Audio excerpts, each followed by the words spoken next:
Oh, you the DJ? Ah.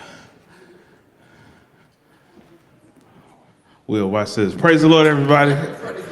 Come on, praise the Lord. You at church now. Praise the Lord, everybody. Come on, this is the day the Lord has made. We are. I know. Don't do that, Pastor. Sorry. I'm Pastor Troy, but not the rapper from Atlanta. I got a couple jokes. Nobody catches those, but that's all right. I'm not doing it again. Y'all missed it. It's over. I'm the Reverend Troy Venning. I'm the senior pastor here at Quinn Chapel African Methodist Episcopal Church. I want to welcome you all here to this sacred space. John Gay, who's our chief architect, says that as you touch the pews, that the oils of our ancestors are there. And that the reality is you never know who was sitting where you are today. In fact, as you sit there, and if you're brave enough to rub the pew, might you leave something for someone who will come behind you? This is Chicago's first black church, founded in 1844 by a small 7-person prayer band. In 1847, we become members of the African Methodist Episcopal Church. We move around a little bit, have a home in what is now the alley of the Chicago Theater. Anybody knows what the Monadnock building is? We were there before they were, and we find ourselves moving around. We have been recognized both by the state and the city, and as recently as a week and a half ago, by the National Park Service as a part of the Network to Freedom.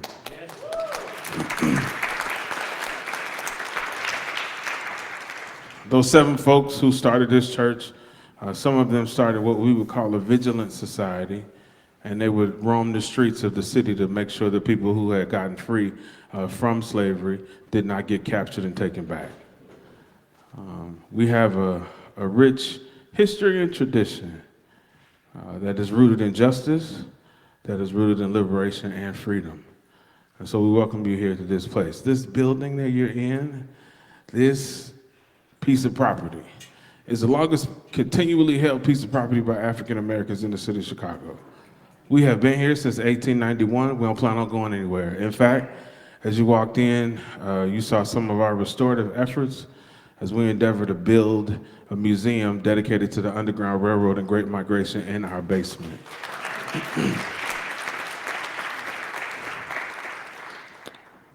A little bit about the space that we're in. Behind me is said to be our greatest artifact, which is a pipe organ. Pipe organ is from the 1893 Columbian Exposition at World's Fair. At that same World's Fair, we know Frederick Douglass was there, Susan B. I done gave it out. Will laughing because he hears my story all the time. Frederick Douglass and Ida B. Wells Barnett were there. They met a young lady who was scheduled to speak at the World's Fair, but when they heard what she was talking about, they said, "You can't say that stuff here because you might start a revolution."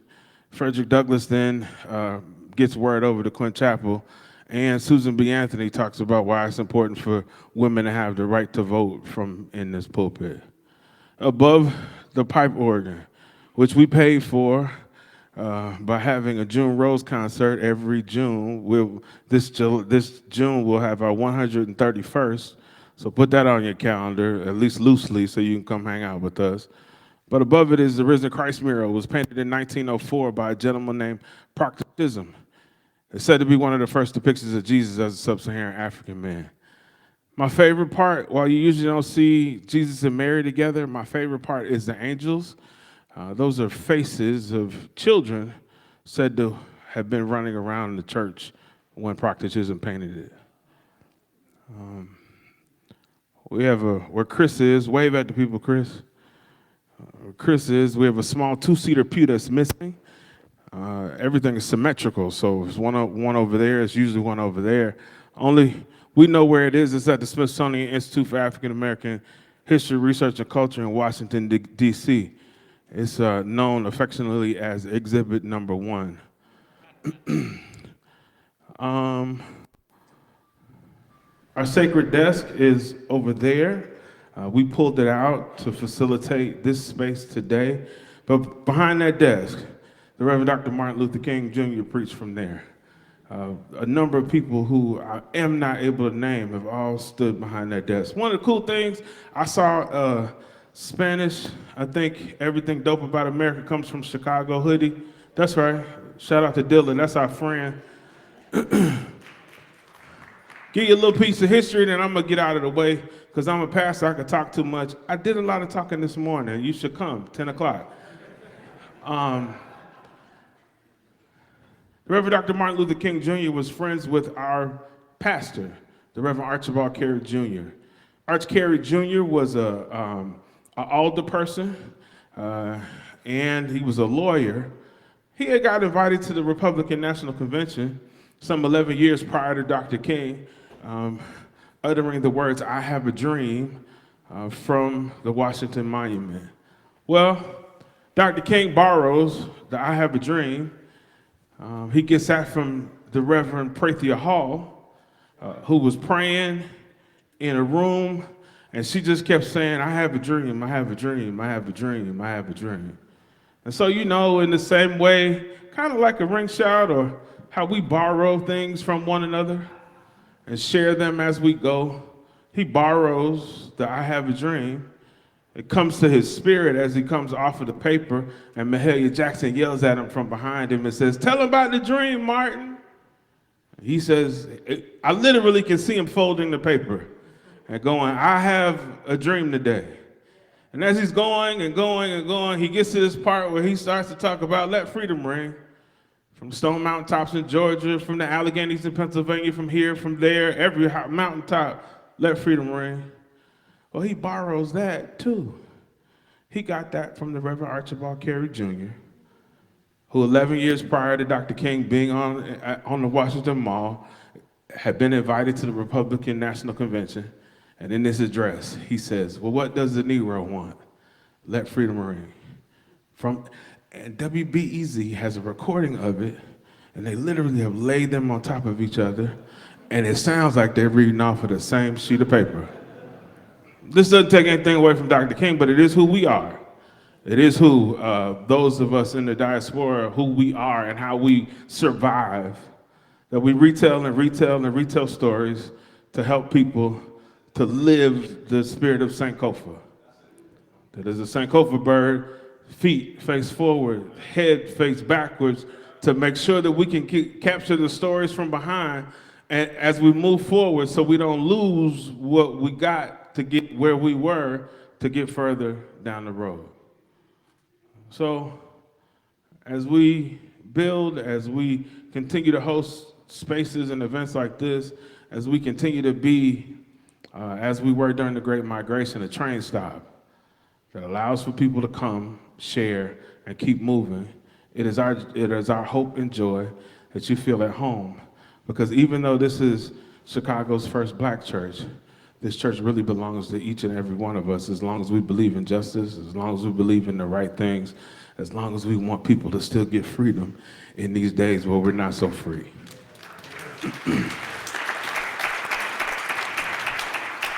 I'm gonna go sit down. I love y'all. Obari, I think, are you? Oh, this is Pastor Candace, soon to be Reverend Dr. Candace Simpson. She's our youth pastor. She is a very intelligent person. If you listen to her long enough, you'll know what it feels like to be close to God.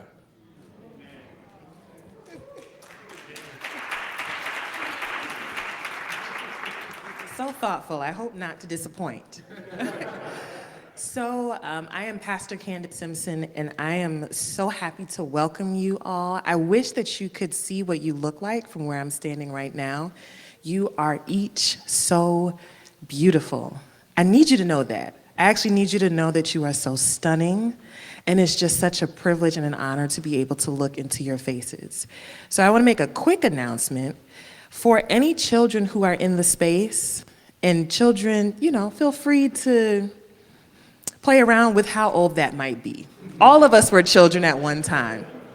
That is the one thing that connects us all together.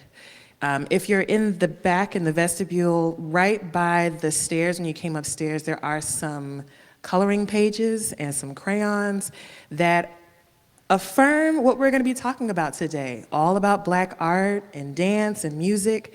So if you find yourself a little restless, it's okay. No shame, no judgment. Pews are hard to sit in for a long time. I just ask that when you're done with your crayons, you put them back, because churches are also nonprofit spaces, okay? So we don't have all kinds of Crayola money to just be given to Crayola all the time.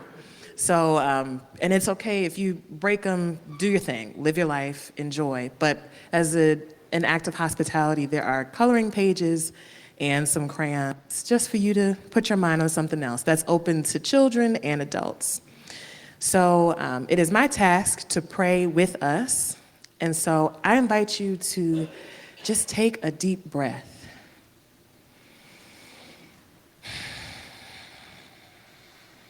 The thing about breathing is you should be able to hear it. So take a deep breath, and then when you exhale, feel free to let out whatever sound feels right to you. Breathe in.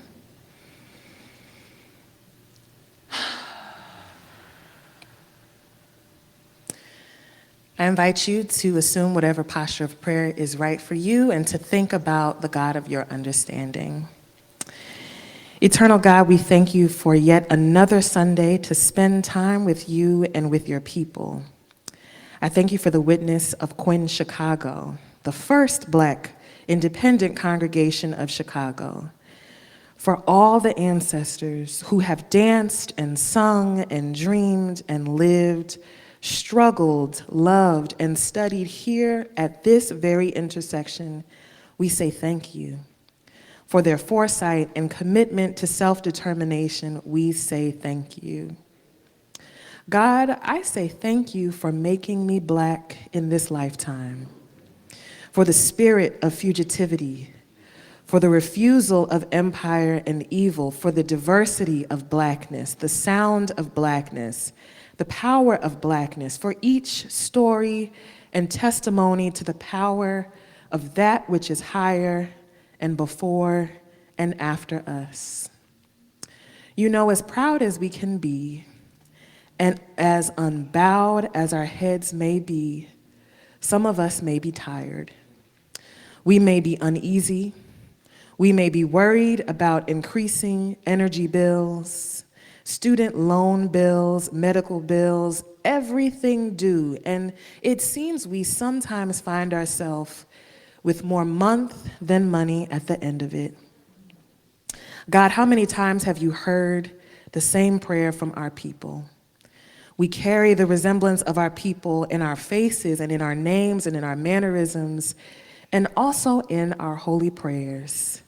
We are so grieved, O Heavenly One, that sometimes it feels like we keep repeating the same struggles that our people have gone through. If we're tired, I can only imagine how tired you are.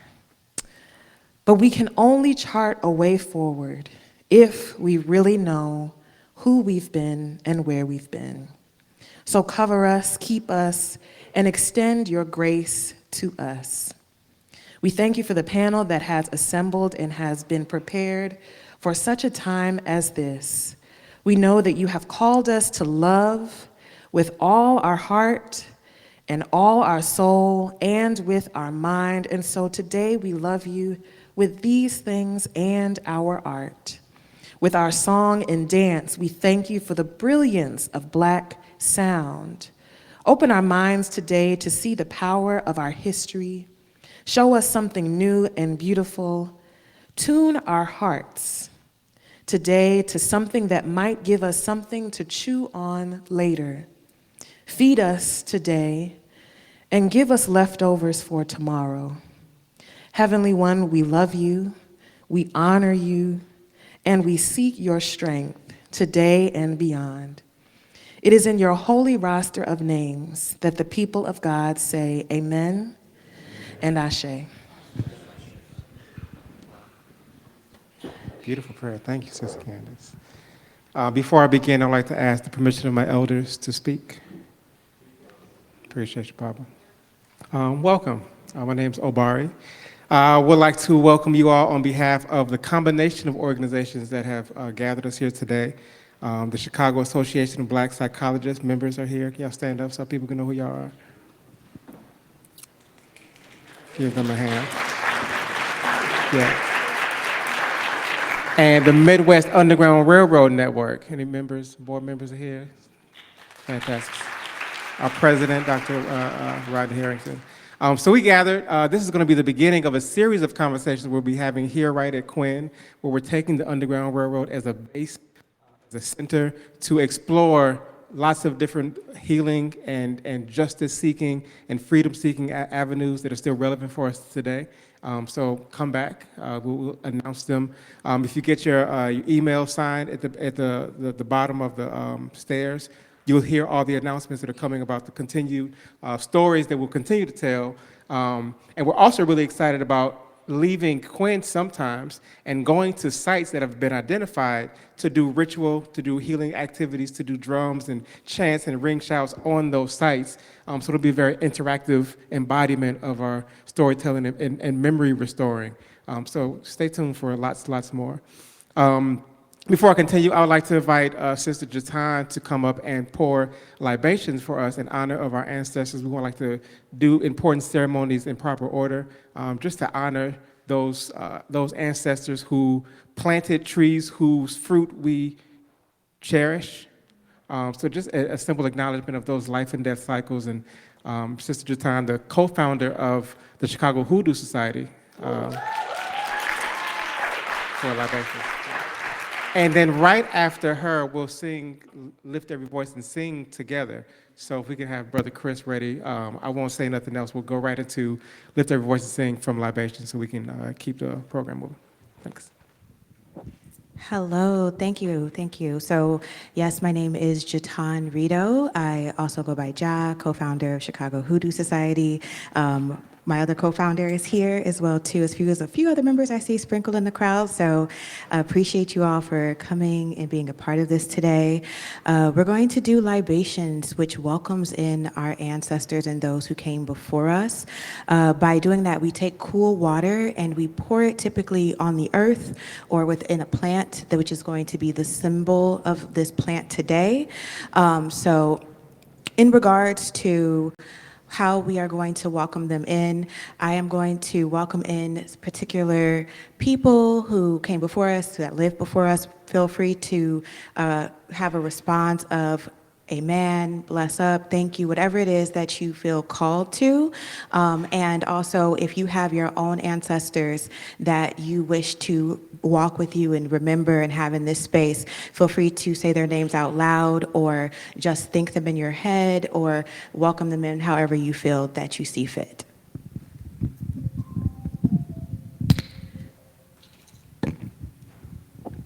We give thanks to the mothers that came before us. We give thanks to the fathers who came before us. We give thanks to our elders, our mentors, and all of those who taught us something before us. We give thanks and reverence to those who have walked the path before us. So if they walked that path, it made it easier for us. We give thanks to those who built this city, that we are able to live and eat and be part of community here today. We give thanks to community for those who support us and allow us to support them and cherish and bring new ideas and words and thoughts with them. We give thanks to everyone and every being that allowed us to be here. We give thanks to those who may be named or unnamed, those names that we may not know. They still had an impact within our lives and they still are cherished and brought us to where we are today. So with that, we give thanks to every ancestor that we would love to have here with us today, that we have remembrance for. And with that, we say amen.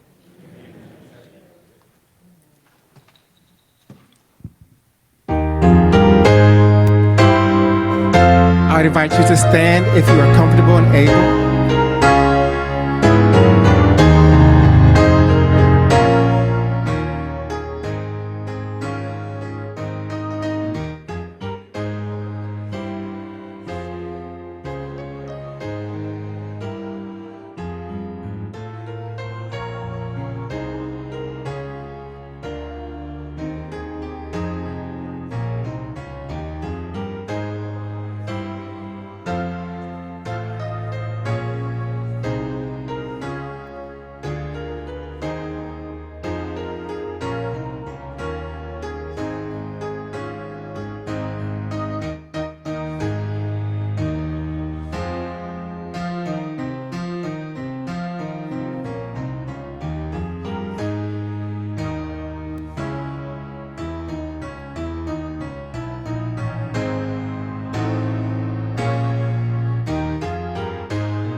Next up, we wanted to have a special guest presentation by an artist who drove here from Michigan just to be with us today.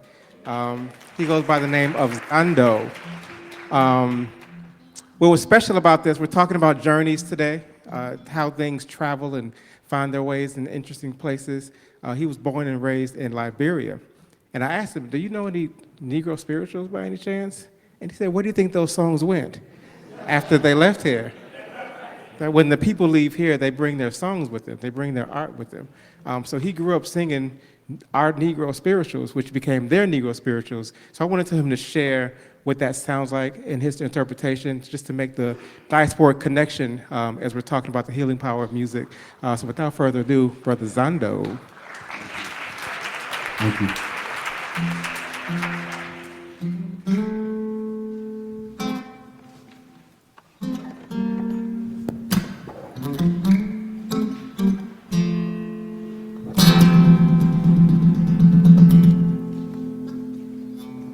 Say, I ain't got long to stay.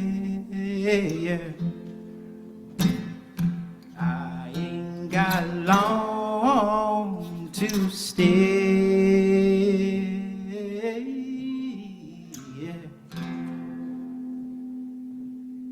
Say, steal away, steal away, steal away to Jesus.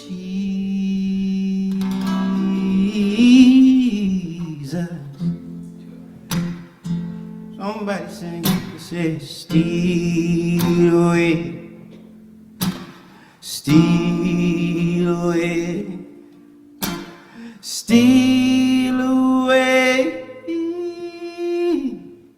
to Jesus.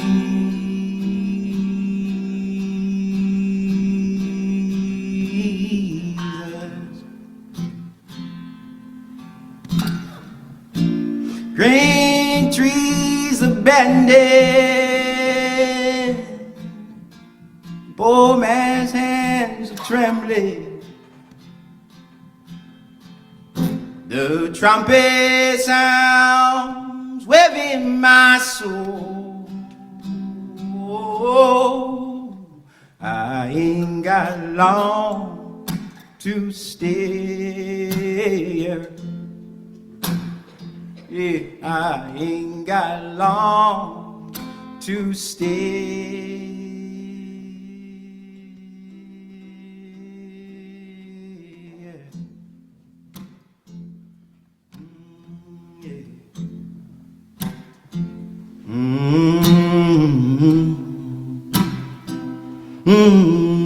Oh, yeah.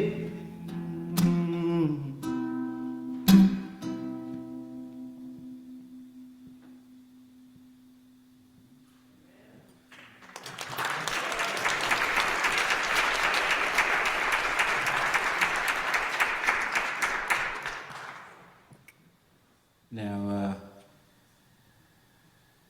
that was Steal Away. It's a song from back in the 1800s that was brought over our way. This next one here is one of my own, but it's imbued with that same spirit.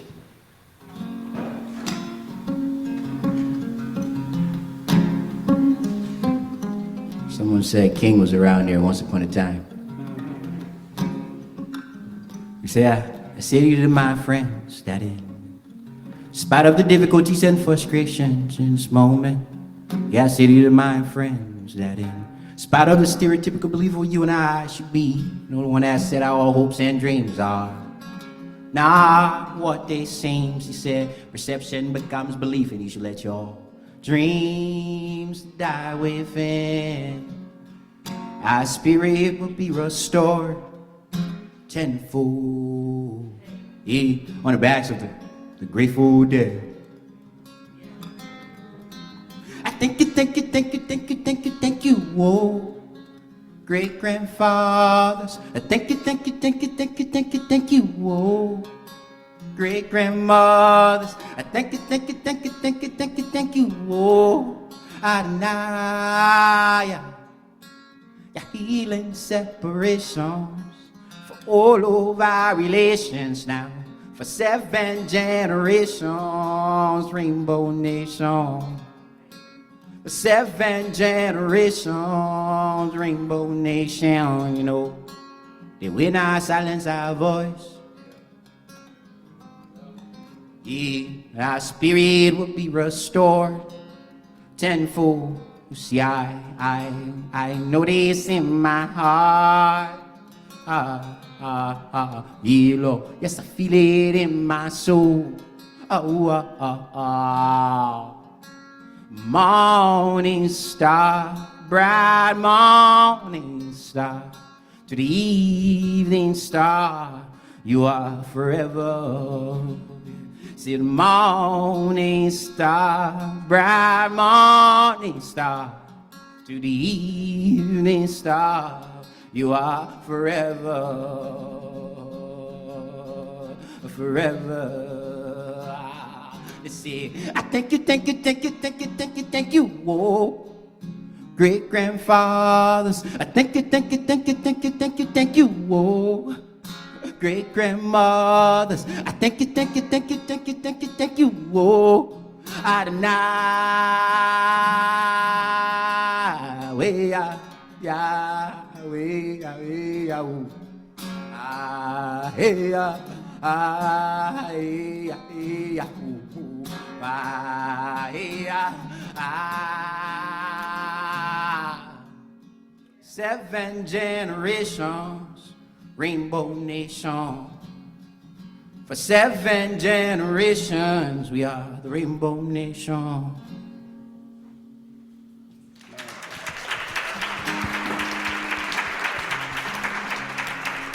No, put the reverence where it belongs, you know.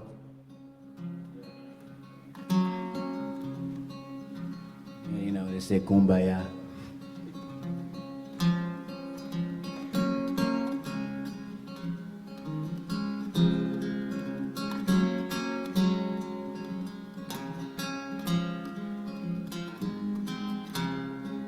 Say kumbaya, kumbaya. Kumbaya, my Lord, kumbaya, oh Lord, kumbaya, kumbaya, kumbaya, kumbaya, my Lord, kumbaya, kumbaya, kumbaya, oh Lord. Kumbaya. Just someone's crying, kumbaya. Someone's singing, kumbaya. Yeah, somebody's praying, kumbaya. Oh Lord, kumbaya. Oh Lord. Kumbaya, somebody singing, oh Lord, kumbaya.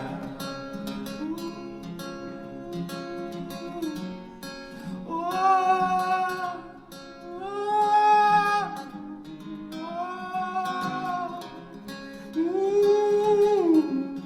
oh, oh, my people. My people, my people, my people.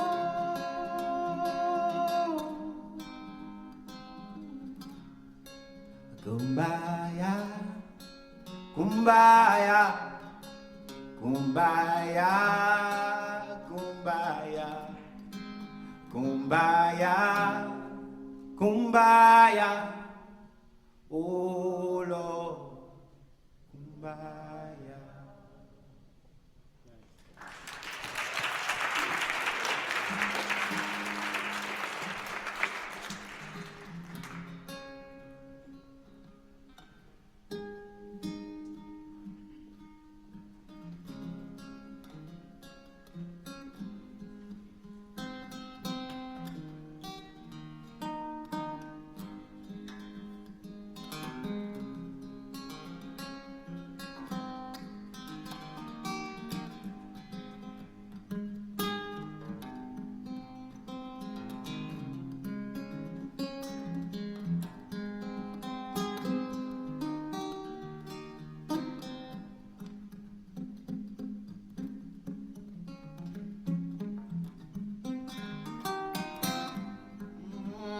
swing low, swing chariot.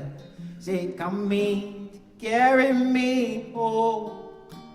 Swing low, swing chariot. Say, come in for to carry me home. Come on, let's go. Swing low, swing chariot. Come in for to carry me home. Swing low, swing chariot.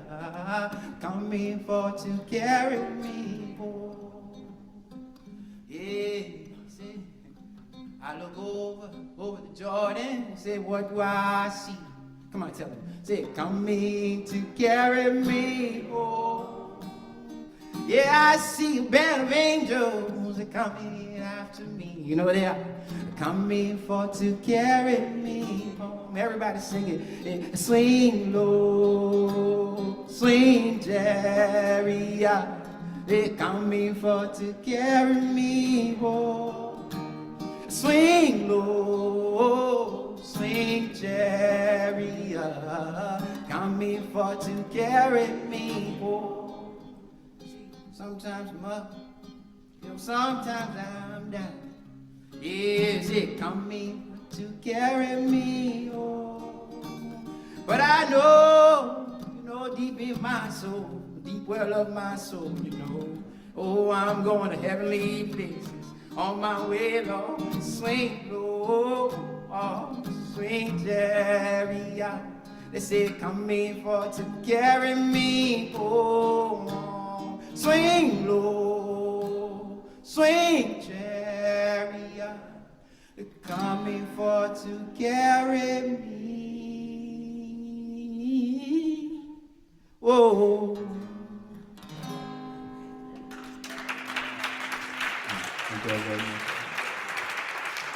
Strong round of applause for Zondo. Thank you so much, Dr. Zondo. Yes.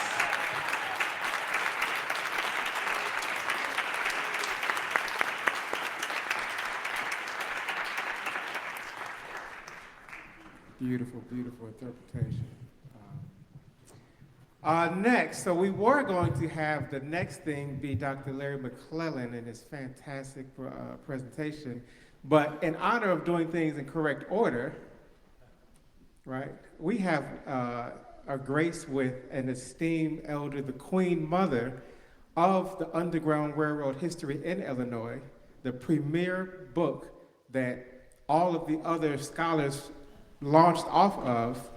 Gwinnett Tilly Turner is in the house. And so anytime Gwinnett Tilly Turner is in the house, she always has an invitation to speak. So if you would like to share a few words, you don't have to, but if you would like to, it is always so good to hear your voice. Yes, absolutely.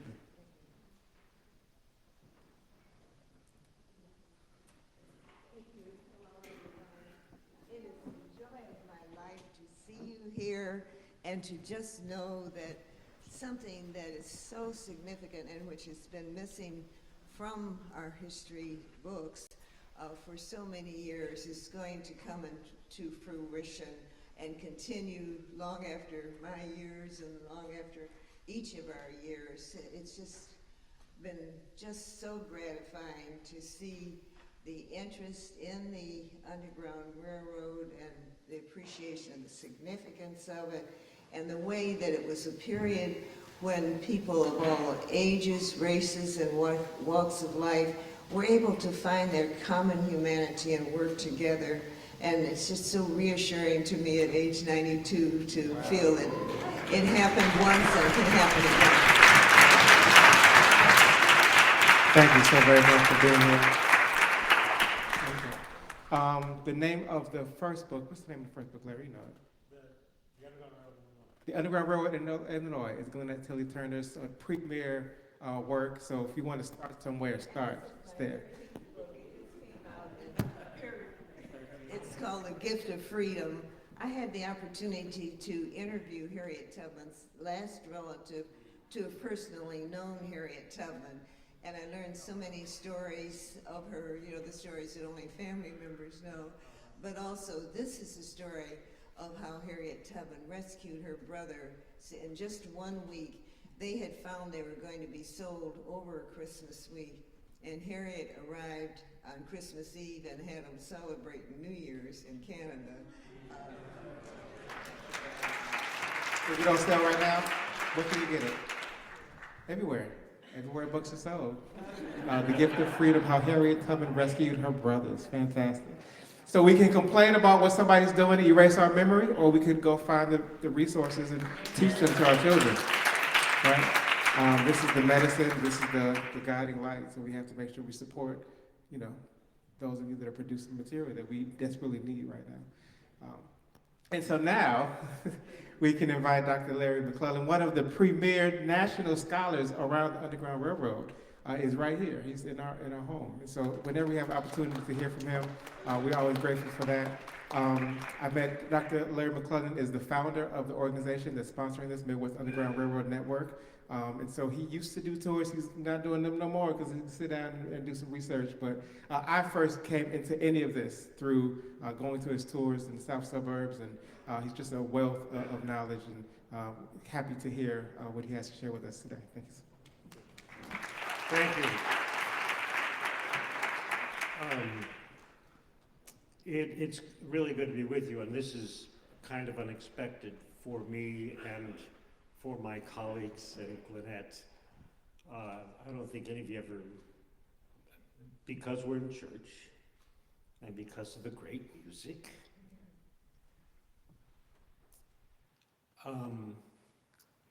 this white guy has been working on Black history for 60 years.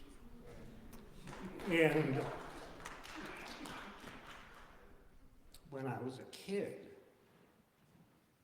I was involved in civil rights stuff in the 60s. But that led me to spend a year at the University of Ghana in West Africa. I was one of 3 white students in 1964, 65, at the University of Ghana. And there was this whole set of remarkable experiences, and my colleagues know a few of those, but I am called to share with you this because we are telling stories and because we are together with great music. A dear friend of mine lived on the coast of Ghana, the eastern area of Ghana, and I went and spent a couple weeks with his family.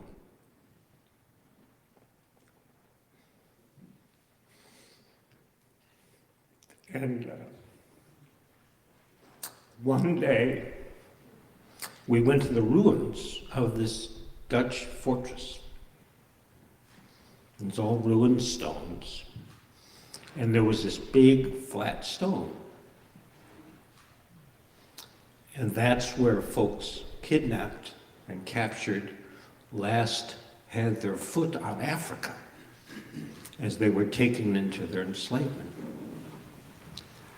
And I've been in lots of places in Europe and in Ellis Island where we have the names of people and when they traveled. And I will never forget standing on that stone, and there were no names. And the place was heavy, and the ancestors were there. And I knew that I would tell these stories. And so I'm here.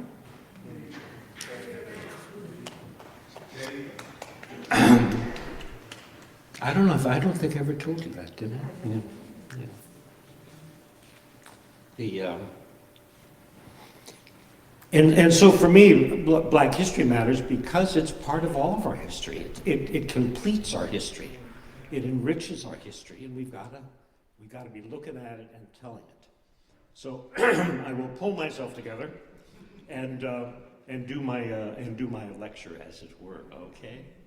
It is a delight to be with you, and it is always remarkably talking in Quinn Chapel, because for us in Illinois and in the Chicago region, this is the heart when we talk about the journeys of freedom seekers, the heart of it is this place, the continuity of this place, and the elders and ancestors of this place. It's really, really, really, really important. So let's dig into it for a bit. There are, with the Underground Railroad, there are two great cycles of stories.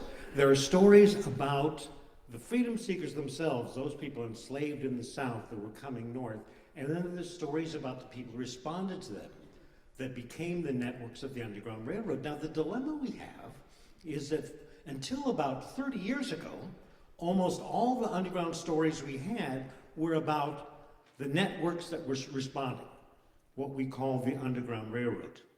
And there were not very many stories being told about the freedom seekers. And part of the challenge for us is to bring those stories back together and understand that it all starts with the journeys of freedom seekers, that is the heart of it. And so we've got to be telling those stories. And you know, the dilemma is that for the last, for 150 years or so, as people were writing about the history of Illinois and the history of Chicago, essentially it was old white guys writing about old white guys. And the story is a lot richer than that. I've got an interesting book from 1912 that a white historian says, I have deeply studied the Underground Railroad and I've identified the 12 white men that ran it.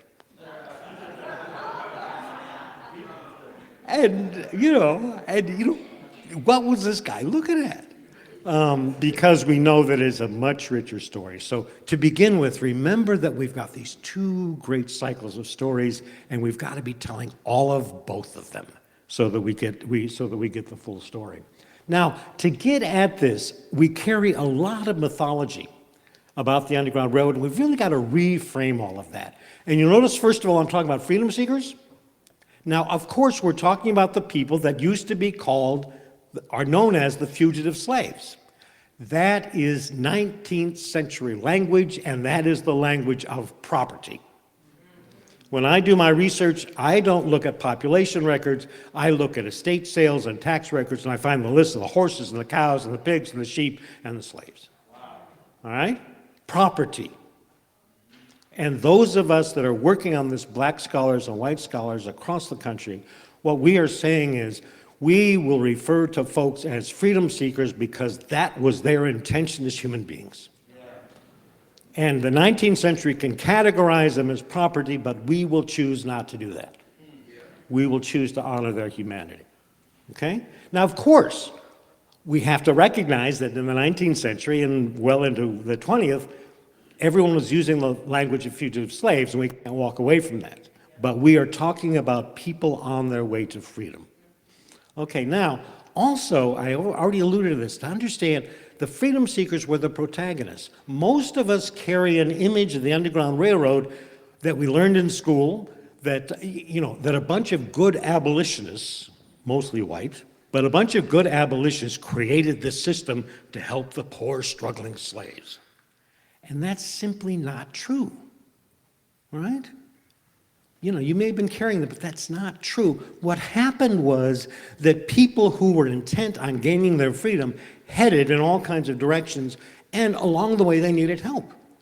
And then people would respond to them. And as those people responded, they began to connect with each other, and they created the networks that we call the Underground Railroad. But it was a system of responding.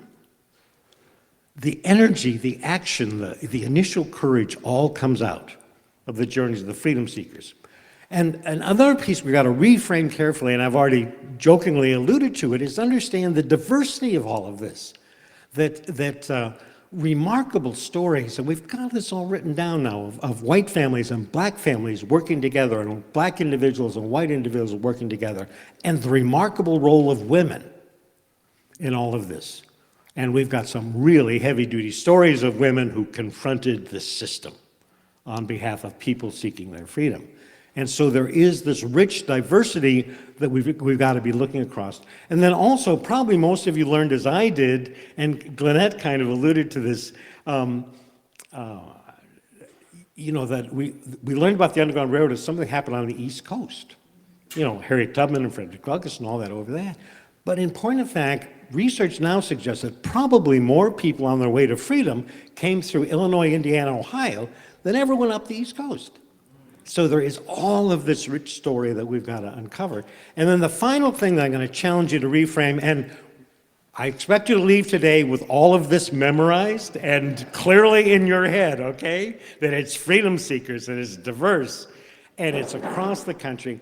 And finally, to remember that the whole story is about the journeys of freedom seekers and the places they found assistance. And that a lot of the focus on the Underground Railroad is on particular places. And that's terrific, but never forget that that's a place because it is part of a journey. So it is both journeys and locations. Okay, now, as we begin, we can never avoid the brutal reality of why this all is, the reality of slavery. What is it that freedom seekers were seeking to get away from? And the remarkable sagas of people being kidnapped and captured in Africa, and then the horrendous journey across the Atlantic, and then coming to this country and being property. And I don't think any of us can begin to understand what it would be to have someone as property. You know, like your refrigerator, okay? Property. And what that meant to how people dealt with each other. And just imagine the kind of dehumanizing dynamics that, that are behind that. So remember, this is what people are escaping from, this brutal, brutal thing. Now, when people were escaping their enslavement, where did they go? And I've got those blue arrows up there. They went everywhere. To Mexico, into the Caribbean. People went to live with indigenous people in the West. A large number, probably the most, went north into the northern states. And so we have the focus of freedom seeker stories and Underground Railroad stories are about people coming into the northern states. And I've displayed that. We've got the slave states and the free states, but there are a couple other things about this map that are really important to understand the whole thing. That is that when the Civil War begins, Missouri, Kentucky, Maryland, and Delaware do not leave the Union, right? Part of the reason the legacy of Abraham Lincoln is so complex, he was the president of a nation of free and slave states, right? And when the Great Emancipation Proclamation came, who did he declare to be free? It was the people in the South, in the Confederacy. Lincoln did not free the slaves in Missouri, Kentucky, Maryland, and Delaware, right? This is a complicated story. Another complication from the map is you'll notice that if you look closely on an atlas sometime, the bottom of Illinois is further south than anywhere else in the free states. And in point of fact, the bottom of Illinois, Cairo and the surrounding counties are further south than most of the state of Virginia. And as some of you know directly, southern Illinois and southern Indiana, God bless them, they're still pretty southern. Okay, now, as people came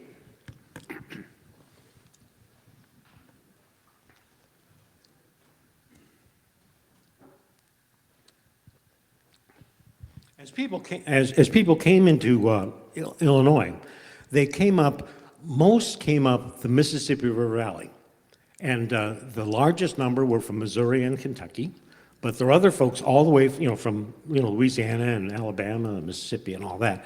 They came up, and then by kind of the nature of geography, and that's a detailed story I can tell another time, but because of the geography of the state, their movement north funneled up along the corridor of the Illinois River and then up toward northeastern Illinois.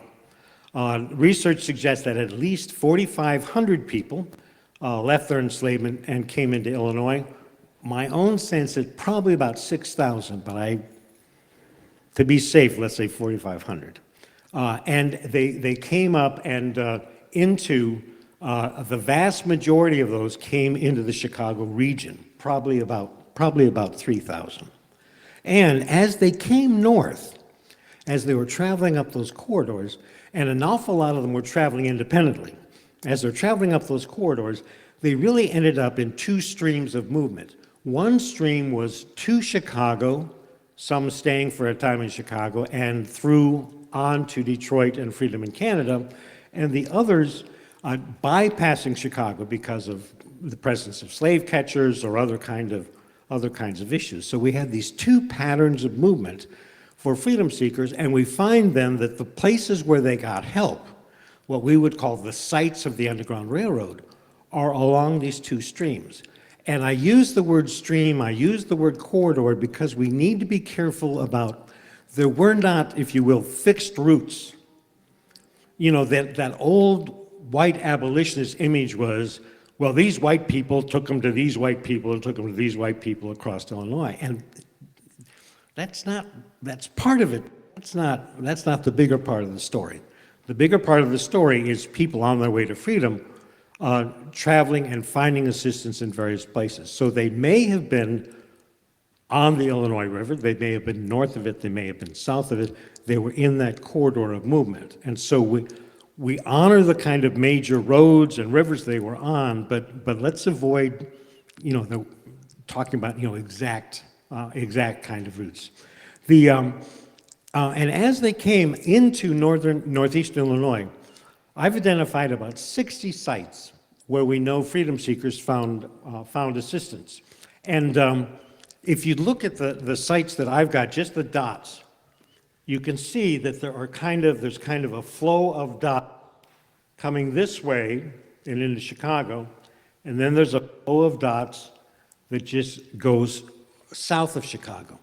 And those places represent those two streams of movement. A lot of this is known, a lot of it still needs to be deeply researched on those 60 to 80 sites. Now, those Underground Railroad networks, as people were moving through northeastern Illinois, those networks evolved across what we know as kind of both the environs of Chicago and out in the farming areas of Kane County and Will County and all those kind of places. However, what I want today is to focus real briefly is on what happened in the city of Chicago itself. In the 1840s and 50s, Chicago was the size of the Loop, okay? 20, 40, 50,000 people. It was just a little town and people were going there. There were always black families in Chicago. And from the 1830s, we now know that there were black families who were directly involved in providing assistance. And there were a couple of remarkable fellows, particularly William Johnson and Louis Isbell, who were leaders of that black community. And for the last 10 years, every time I've told this story, I have said, somebody has to do research on Louis Isbell. Louis Isbell arrived here in 1838. He lived in Chicago and was involved in every significant thing that happened in the black community of Chicago from 1838 to 1905. And you don't know his name.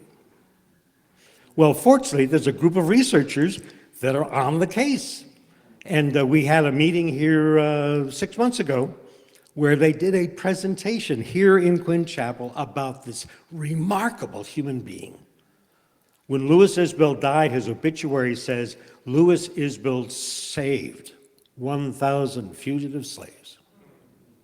Right? Important guy. But now that research is being done, I'm really excited about that. So there were always black families helping. And in the late 1830s, a group of young, remarkable white families settled. They had come mostly from New York and New England, and they came here and they had that human confrontation. What would you do if somebody knocks on your door and says, gee, can we stay the night in your barn? And these young white families had that experience, along with the black families that were responding to the freedom seekers coming to Chicago. These young white families, all of a sudden, they started having people on their doorstep, and they began to respond positively, and then they organized themselves, and they started some outreach, not much, but a little outreach to the black community. And they were the beginnings of this organized response to freedom seekers coming into Chicago. Now, all of this was against the law. Of course, the Generator of Freedom Seekers was against the law, but also if you responded to them, it was against the law. So think about this. In the years before the Civil War, a large number of people, particularly in the North, were anti-slavery. That's bad. I shouldn't treat people like that. Probably all of you have a cell phone. Yeah. Any anti-cell phone people here? Okay, it is quite probable that in your cell phone there are some rare minerals that were mined under slave conditions in Western China. Do you care? Oh, yeah, that's bad. Yeah, but that's a long way away. It's what you need to understand about American slavery. For the people in the North, slavery was a long way away. So we could be, oh yeah, slavery's bad, but we don't have to do it because it's a long way away. Are you going to rush up and run to Western China? No, we're not going to do that. It's a long way away. Okay, so part of the dilemma with the whole anti-slavery thing is that dilemma of distance. However, some people across the North really got their act together and said, we've got to end this. And we have to abolish this slavery stuff. And they became known as the abolitionists. And then among the abolitionists, there was a small group of white and black families that said, we not only will fight politically, but we will break the law to help. That's the Underground Railroad. Now let me just ask a question. Let's assume it's 1855, and let's assume the federal government has a bunch of laws and activities, and they have agents vigorously pursuing people of color. All right? And they move into communities, and they create a lot of ruckus, and they're looking for those people of color so that they can round them up and put them in camps and send them away. Okay? Well, you know what I'm saying. You know, in the 1840s and 50s, because of their skin, people were arrested and rounded up and taken away. In the 1890s, in California, because of their skin, Chinese folks were rounded up and arrested and taken away. And in 1942, because of the color of their skin, people were rounded up and arrested and they were taken away. And what is now happening is people, because of their skin, they're getting rounded up and arrested and taken away. That's why this story is important, I think. Okay? Now, serious stuff. And you know, as we feel it, what would you do? ICE is in your neighborhood and a Latino family knocks on your door and says, you know, can you help us? And you know that if ICE finds you, they will come in and they will break down your door and they will drag your children away. Are you going to help? We'd all like to think, yeah. But, you know, if ICE is next door, it gets really tricky. That was the dilemma. That's what was going on, and why it's so remarkable about all these black families and white families that helped, because they knew real deeply what this meant, okay? All right. Now, now, in terms of there was this remarkable group of white families, and these were some of the guys that were involved in it. You'll recognize the name Allan Pinkerton, you know, the great detective. Well, Allan Pinkerton got his start responding to fugitive slaves, responding to freedom seekers. And then, along with those white leaders, a remarkable group of black families got involved. Most of you will know the name John and Mary Jones, who for many, many years were the heads of the black community. And they were deeply involved in providing leadership in the Underground Railroad, and they worked closely with Frederick Douglass, and they knew folks all over the place. Emma and Isaac Atkinson and the Halls were deeply involved in the start of Quinn Chapel, right?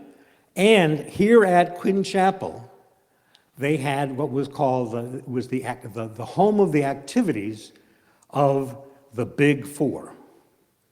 And we think, it's not totally conclusive, that Mary Richardson Jones, Emma Atkinson, Mrs. Hall, and another woman called Aunt Charlotte were probably the Big Four. And these were the women that by the middle of the 1850s were organizing the Underground Railroad and the food and the transportation, all that kind of stuff when people were coming into Chicago.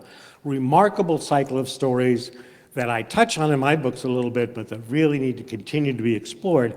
And as this place, thanks be to God, starting an Underground Railroad museum will become a focus for really digging into these stories so that we can really understand fully the remarkable creativity and the remarkable courage of people that were involved. Another whole set of families, this fellow is Henry Wagner, Henry and Susan Wagner, and Barney and, Barney Ford and his wife. Anyways, Julia, thank you. Anyways, they end up not only doing stuff in Chicago, but they eventually moved to Colorado, and they are they are the ones that really organized the black community in early Colorado. And the Colorado State Capitol has stained glass images of Barney Ford in the State Capitol building. Remarkable people. And the Hudlines also lots of great stories. All of this revolves around two key congregations. The first one, as we already know, is this place. The remarkable legacy and the remarkable courage of the people that began Quinn Chapel.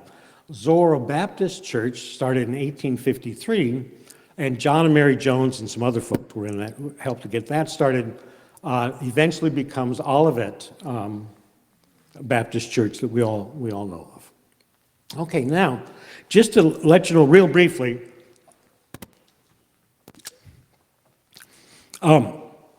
the people were coming into Chicago, and the place where I got really connected was in work related to the creation of the Chicago-Detroit road, which connected and became the way for many, many people going to Detroit and then Freedom in Canada. And you may know that at the south end of the city, there are Dutch settlements, originally 1840s, in what we now know as Roseland and South Holland. One of the places we've worked on is the site of the Tun Farm, which was a Dutch family that was deeply involved. This was the first place in Chicago that we put on the National Park Service Network to Freedom. And as Pastor indicated, we're really delighted that now there are about 6 places in Chicago. There should be about 25. And so there's that first stream. There was a second stream that avoided Chicago following the historic Sauk Trail. And as those two streams went, over the last couple of years, those of us at MERN have been deeply involved in looking at, well, now exactly how did people get to Detroit and Freedom in Canada?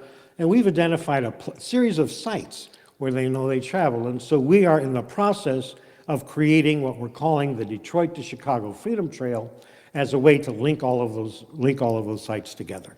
The Freedom Trail will start right here. Okay, which we're real excited about. Now, really briefly, and then I want to get to some stories. Really briefly, I want you to know that in 2024, the state had an Illinois task force. What do we do about the Underground Railroad in Illinois? This past year, the House and Senate passed unanimously, and the governor signed legislation to create the Illinois Freedom Trails Commission. And yesterday, Gwinnett and I and Obari and several other folks here were down in Jacksonville, Illinois, it's Illinois College, for the first in 27 years, the first Underground Railroad Conference. Gwinnett and I hosted one 27 years ago, and this is a nice follow-up. Okay, so freedom seeker stories are always journey stories. I want to tell you 3 stories. And what I do in the regular programs, I have a wonderful friend and colleague named Lana Lewis who sings with us. And as we experienced earlier, in my programs, in the programs we do together, having that music adds power to what we're doing. And what we're going to ask today, I'm going to tell 2 stories, and then we have someone who's going to help us sing something, and then my third story. So, first story is about a remarkable woman named Caroline Quarles. Caroline Quarles was enslaved in St. Louis in 1843. And in 1843, she was 16 years old. She was the daughter of her master's son and a slave woman, and one of the enslaved women. She grew up in the house in St. Louis, prominent family, with her free cousins.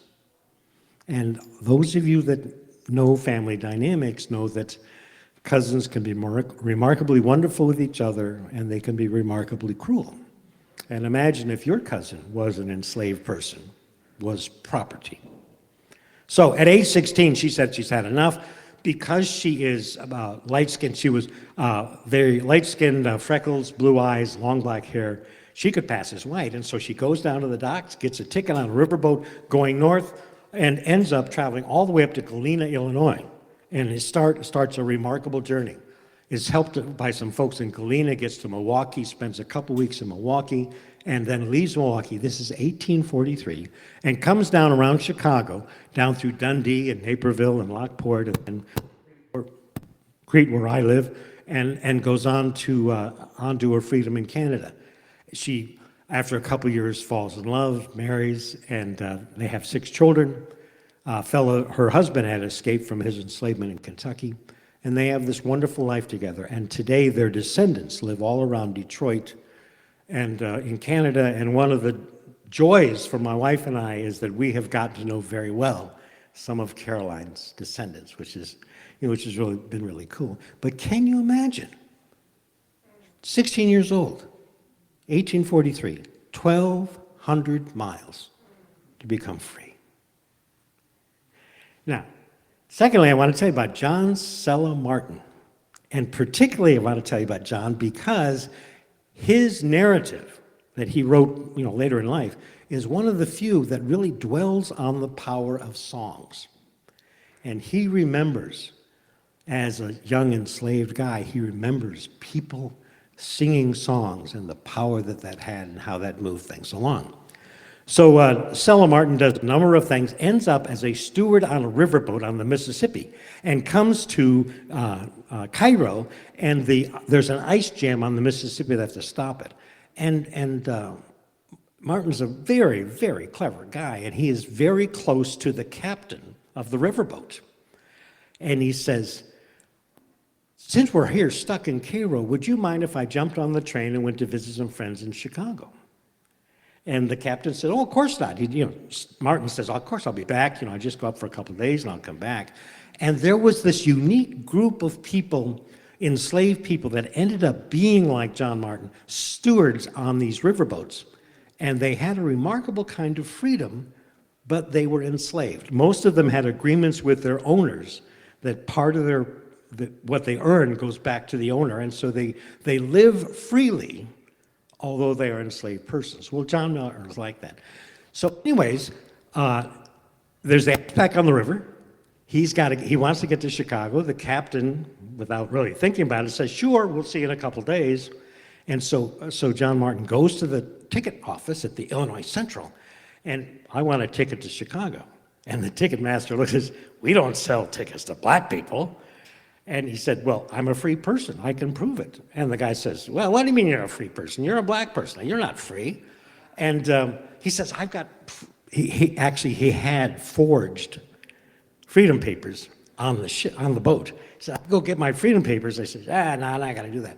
So he's really ejected. He walks away, and he walks into the lobby of the ticket office, and sitting there is a big guy from California. This guy had been a gambler on the riverboat that John Martin was on. And about 4 days earlier, John Martin had come up to this Californian, and who he thought was a good man, and he said, there's a card shark at the table, so be careful. The Californian says, thanks. And then here we are, 4 days later, he walks out of the ticket office, there's the Californian, John's dejected, the Californian says, what's wrong? And then John says, they won't give me a ticket, and the Californian says, don't worry, man, I'll get you a ticket. So the Californian goes in, he buys tickets, and he gets a ticket. And evidently, Californians with big guns you don't mess with them. So John Martin, gets on the train and they go to Chicago, and he gets off the train, and John Martin writes 40 years later, I got off the train and I was in Chicago and I knew I am a free man. Okay, let's sing. Somebody's going to help us with a song. Yes, okay. Let's try Wade in the Water. Okay, I'll get to it. Okay, all right. You gotta move.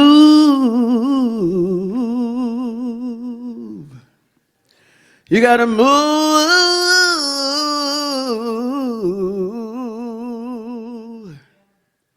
You gotta move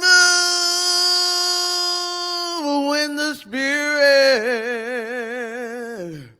say, oh, move.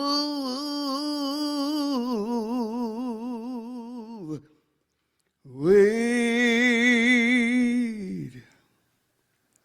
in the water.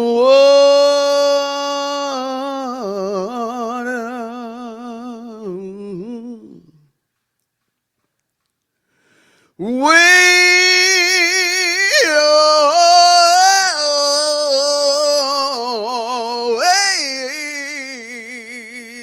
oh, wade in the water.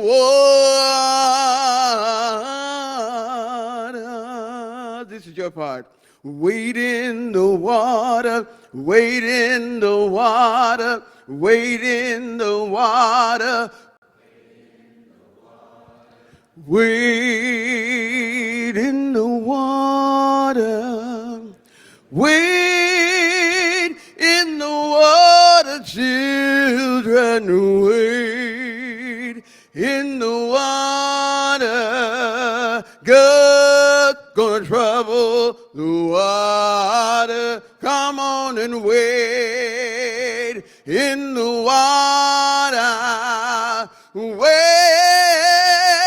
in the water, children, wade in the water. God's gonna trouble the water. Oh, who's those children dressed in white? God's gonna trouble the water. Must be the children of the Israelites. God's gonna trouble the water. Oh, those children dressed in red. Well, it must be the ones that Moses led. Wade in the water.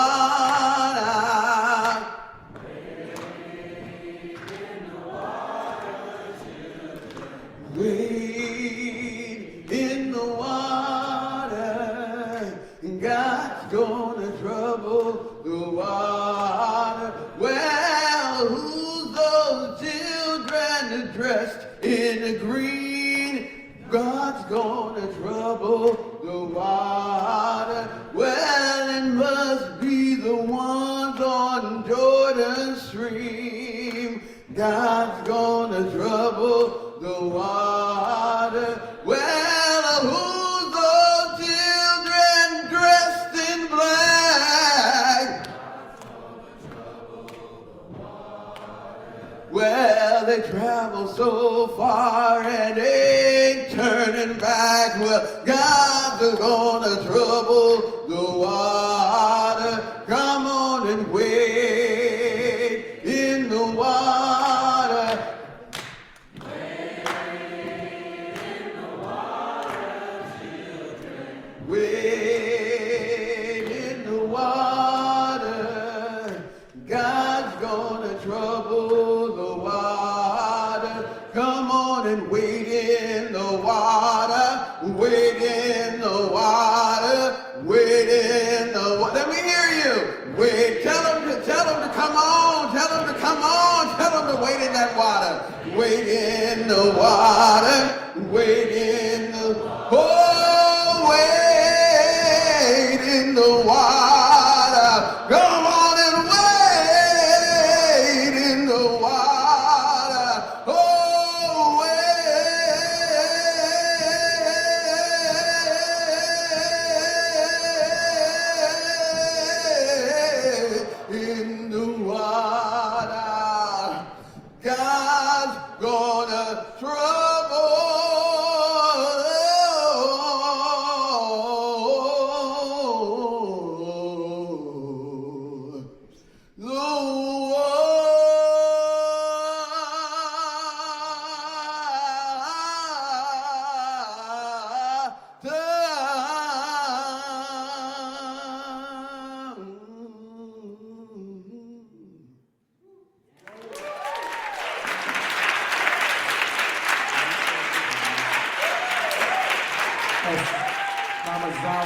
Give them a round of applause. Thank you, Mama.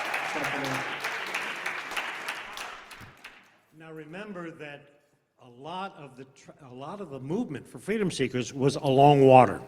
Following rivers, they were often the highways. So in 1841, John and Eliza Little were enslaved on adjoining farms in western Tennessee. And they met, fell in love, got married, and realized if they were going to have any kind of life together, they had to run.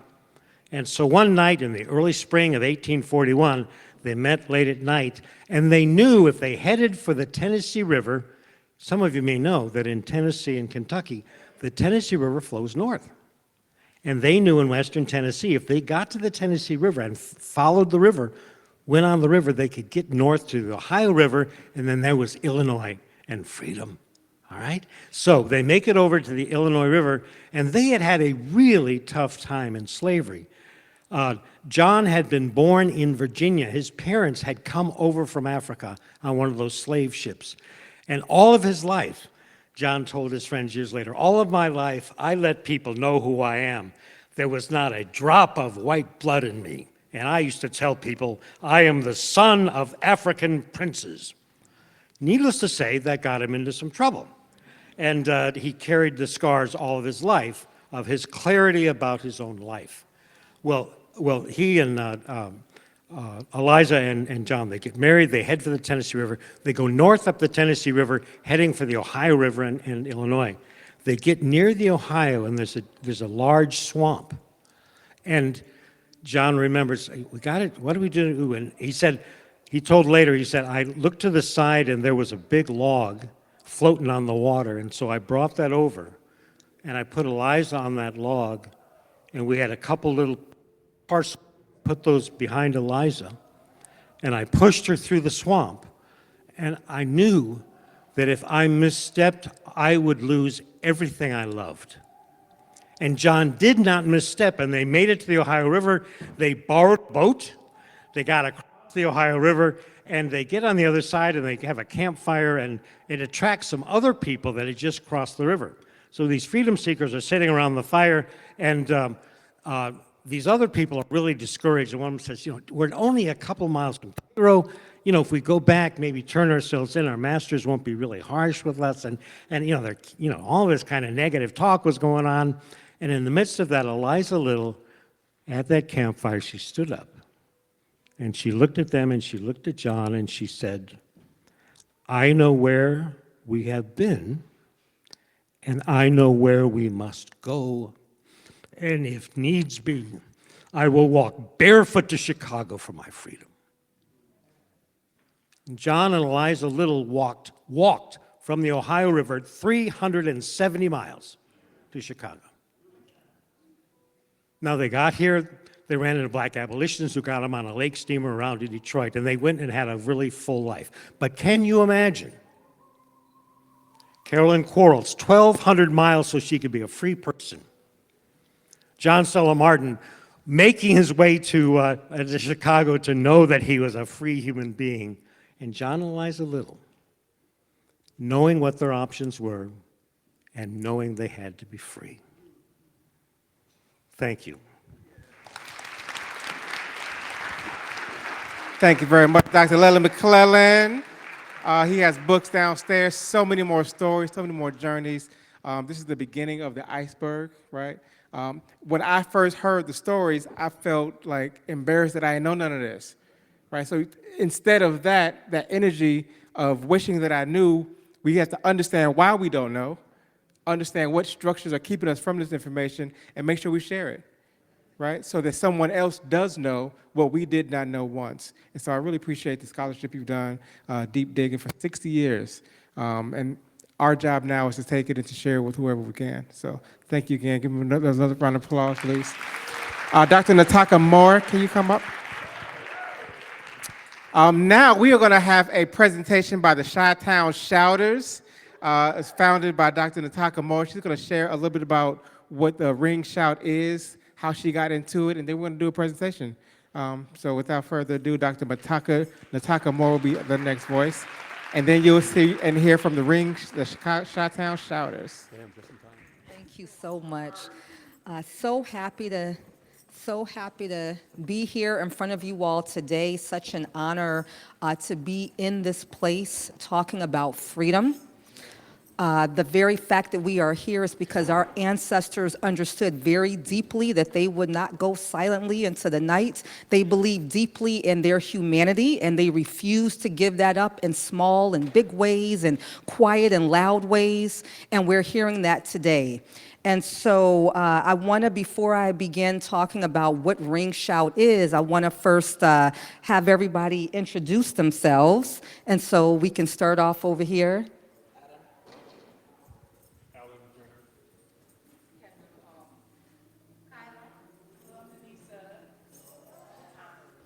Okay, these are the Chi-Town Shouters. Hey, hey.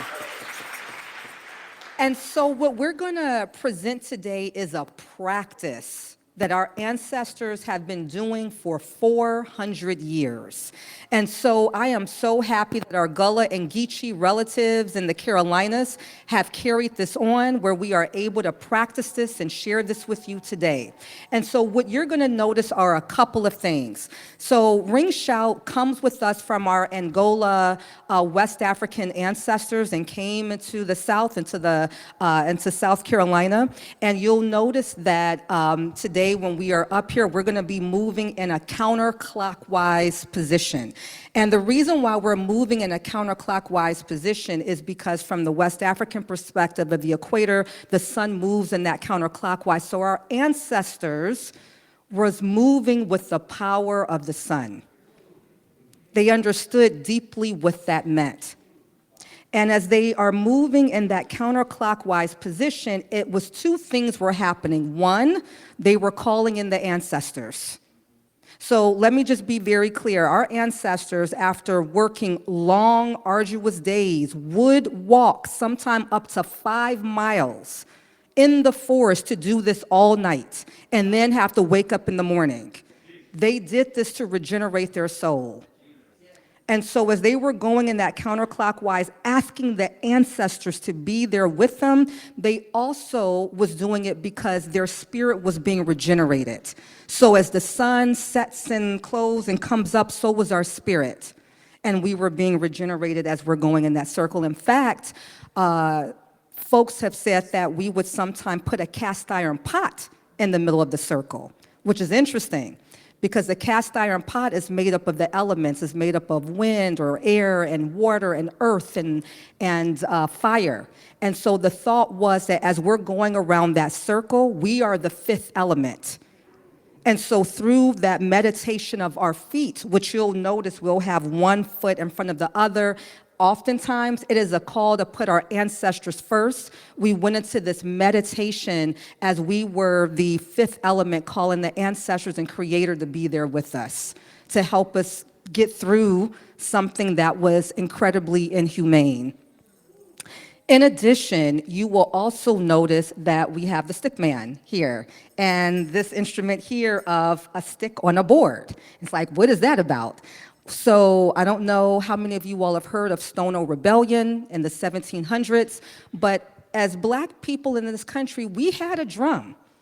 Oftentimes when we think of music in the diaspora in Cuba, Puerto Rico, Brazil, and Jamaica, there's a drum, and you're like, where's our drum?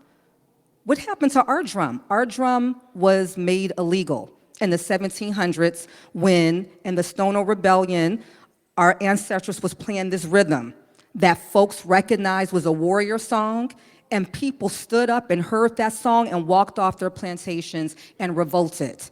And therefore, our drum in this country became illegal, but we understand the drum and what that does and that rhythm and what it does for our people, and it calls us in and locks us into something greater than ourselves. So then we made ourselves the music, the drum. We clapped our hands, we stomped our feet, we clapped our bodies, and we then also did where we had a stick and we also used it as our drum. But I am so appreciative, Obari being the percussionist, has returned the drum back to us. And that is really powerful. That is powerful. So I appreciate that, because the drum is a long sounding instrument. That's why it was made illegal, because you can hear it across plantations. But our ancestors also played the tambourine. And that wasn't made illegal. It was a shorter distance drum. So it didn't necessarily, you couldn't hear it across plantations. So we were able to maintain to play that song. So we're gonna go ahead and get started with our first song. Our first song is Run, Mary, Run. And so once again, we are not putting together, we're not showing you a performance, we're not performers. We are literally here today to share with you this practice. And so with these songs, as you're hearing the repetition of them, please feel free to join in, to sing with us as we are singing these songs to you today. So this first song is quintessential to freedom because we're saying, run, Mary, run. Run, Martha, run. And notice we're using biblical words and the meaning behind that for our ancestors because we couldn't say run, Nataka, run.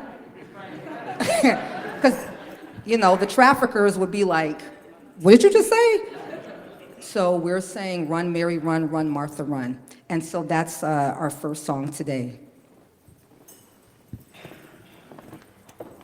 Can you all hear me? Okay, I'd rather not use this. Where should I put this? Where should I put this? Thank you.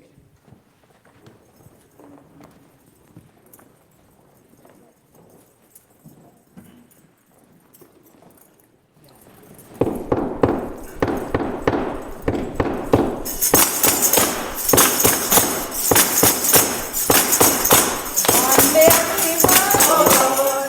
Run, Mary,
Okay. Thank you all so much for that. Whew. Okay. Run, Mary, run. Run, Martha, run. You got the right to the tree of life. This is what our ancestors were singing. It is so powerful to sing the words that they were singing and singing it with them as we ask them to join us today. And they are here singing with us, time collapsing. It is powerful. The next song we're going to sing is Hold the Baby. So a couple of things. When we were self-emancipating, we had our babies with us. And sometimes our babies, they would be sick, they wouldn't feel well, and so we would say, hold the baby. But also, we also know that it was really hard for us during the time of slavery, because research shows that at certain points, 50% of our babies passed away within the first year. So we said, hold the baby. And so that's important. And so once again, our ancestors told the truth. They spoke of their lives. And today, we present Hold the Baby. Okay.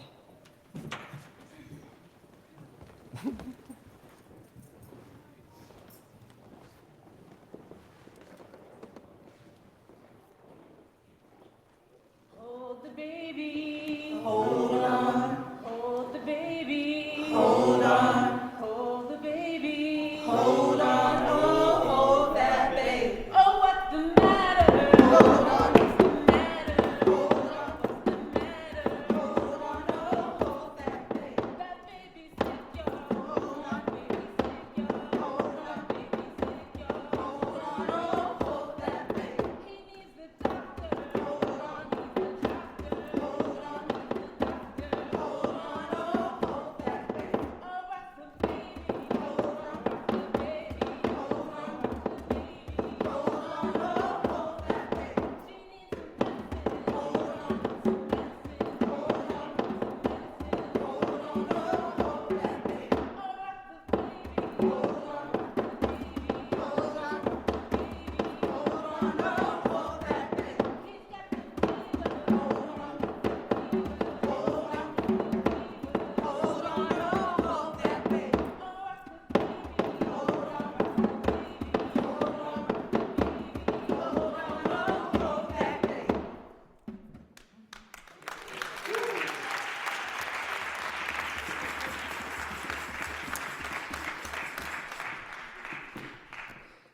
So our last presentation for you is a song that is very powerful, and it says, "This may be the last time." Yeah. Once again, our ancestors were so honest about their condition. And when they got together, they said, "This may be the last time you hold my hand. This may be the last time we see each other. This may be the last time we dance with each other. This may be the last time," because we know that there were many things that happened to our people. Some of that was death, some of that was being sold, and some of that was why we're here today, self-emancipation. So we never knew when we were going to see each other again, but what we did know was that when we were in community, it was so important for us to look each other in the eyes, to pour that love out, to say, "I don't know, this may be the last time, but I want you to go wherever you are with that spirit that you are loved and that we are a community." And when we practice this, because we meet and we practice for ourselves, sometimes it bring out tears and the power of those words of our ancestors. So please, once again, stand up if you want, sing the words with us. Think about an ancestor of yours or a relative or anybody now that you're thinking of when we sing these words. This is for you.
Keep it going for the shout. Dr. Nataka Moore, Cartman Hall, and Tim. Thank y'all so very much. So y'all gotta imagine us doing this on the sites, in the forest, by the river, right? That's the rituals we're taking back to reclaim and to sacretize the land, not just through information, but through practice, through song, through ritual, through dance. And so join us next time. Can we have our panelists come up as they exit the stage? We are going to have a quick 15-minute conversation. I know some of y'all are eager to get back to watch Bad Bunny. We're going to let y'all go real soon, but we got to talk. There's so much that's coming, so many things that are happening. We want to at least process it for a quick moment through some esteemed panelists, just to have a quick conversation. Get these chairs. Yeah. The Rise Orchestra, like voices you hear downstairs. Yeah. They've agreed to do a song. Okay. So I love it. it's a group that's super transformative. Matter of fact, one of his last albums was called A Masterpiece. Love it. They right there. So I twisted his arm because you can hear it. Yeah. You ready now? 15. 15. We'll go quick.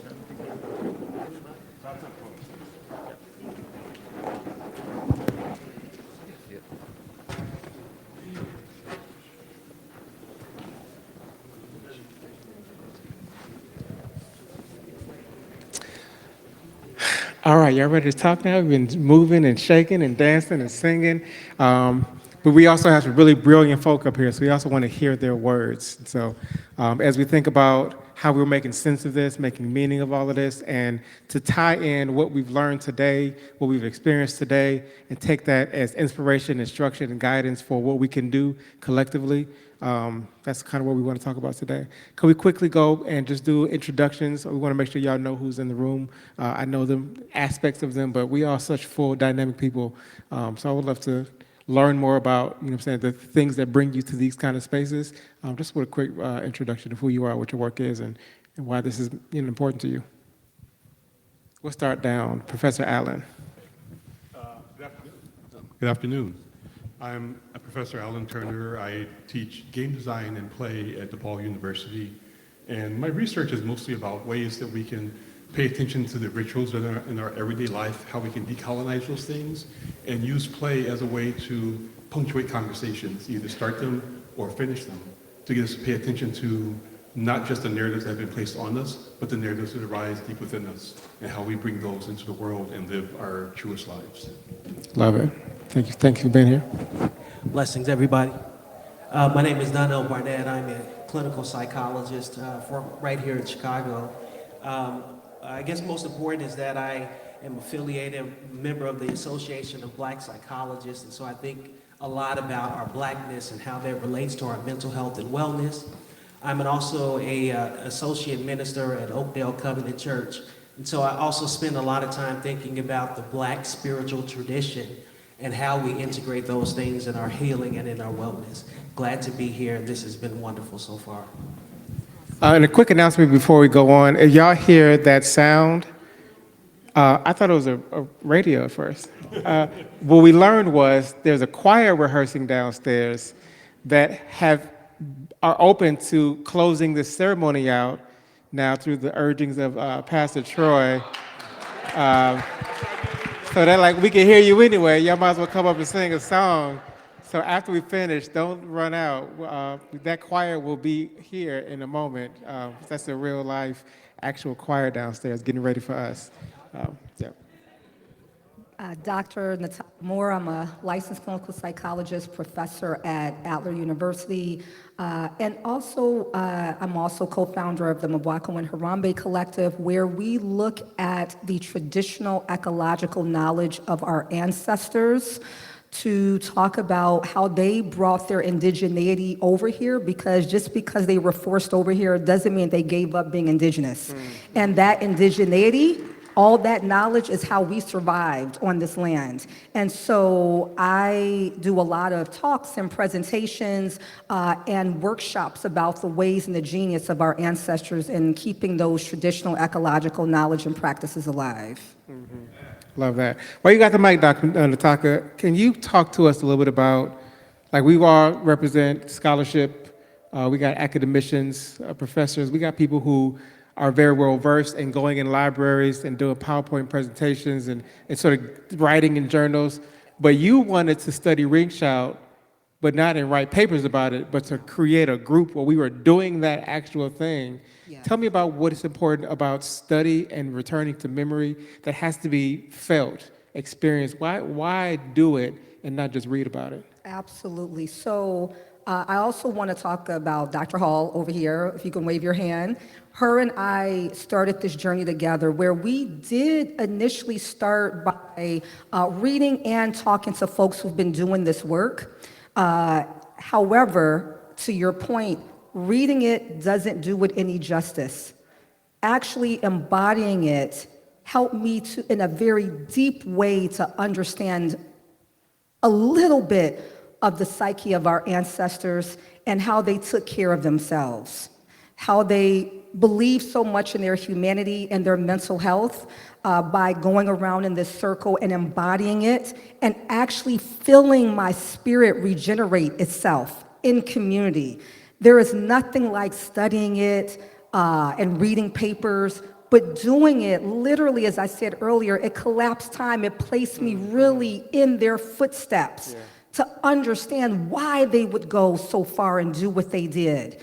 I'll be honest, you know, just today, earlier today when we practiced, you know, as any human, having a hard time, but every time I practice ring shout and they are there with us, I literally feel rejuvenated. Yeah. And so there's something about embodying it, singing their words, moving in a way that they did that actually makes me feel like I'm close to them in a really meaningful way. Yeah, I love that.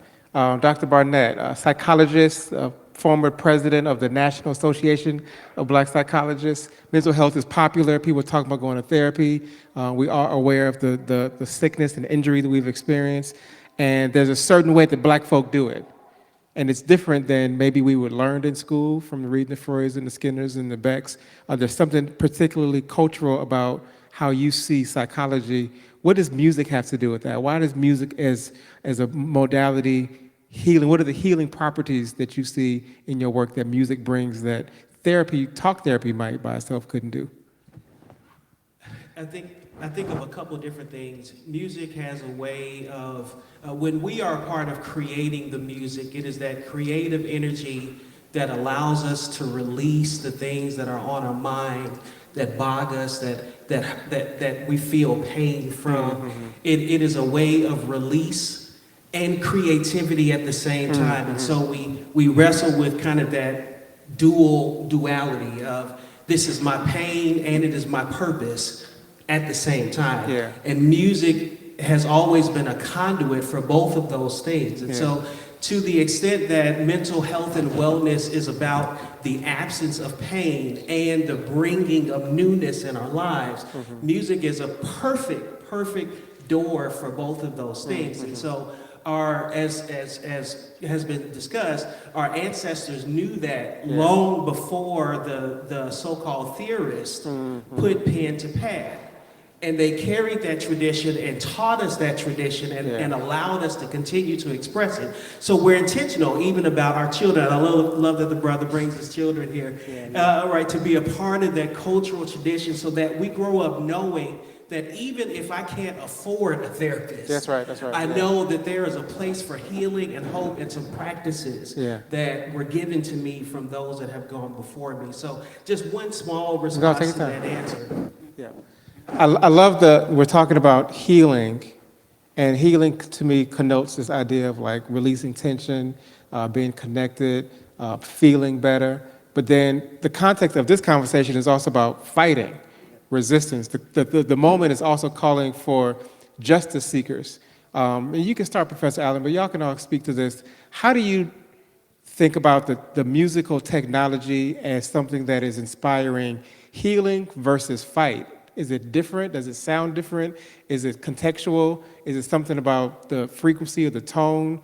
If we want to heal, is there certain music we use? And if we want to fight, is there different music we use, or is it kind of the same thing? That's a great question. So I know right now in the world, there's like this idea that there's a type of music that is your healing music, right? There's like a certain frequency is the frequency that heals you. But I personally believe that the music that heals you depends on where you're at, right? There's this mindset that healing music has to be about, love and light. But sometimes you have to move, you have to find other kinds of catharsis, right?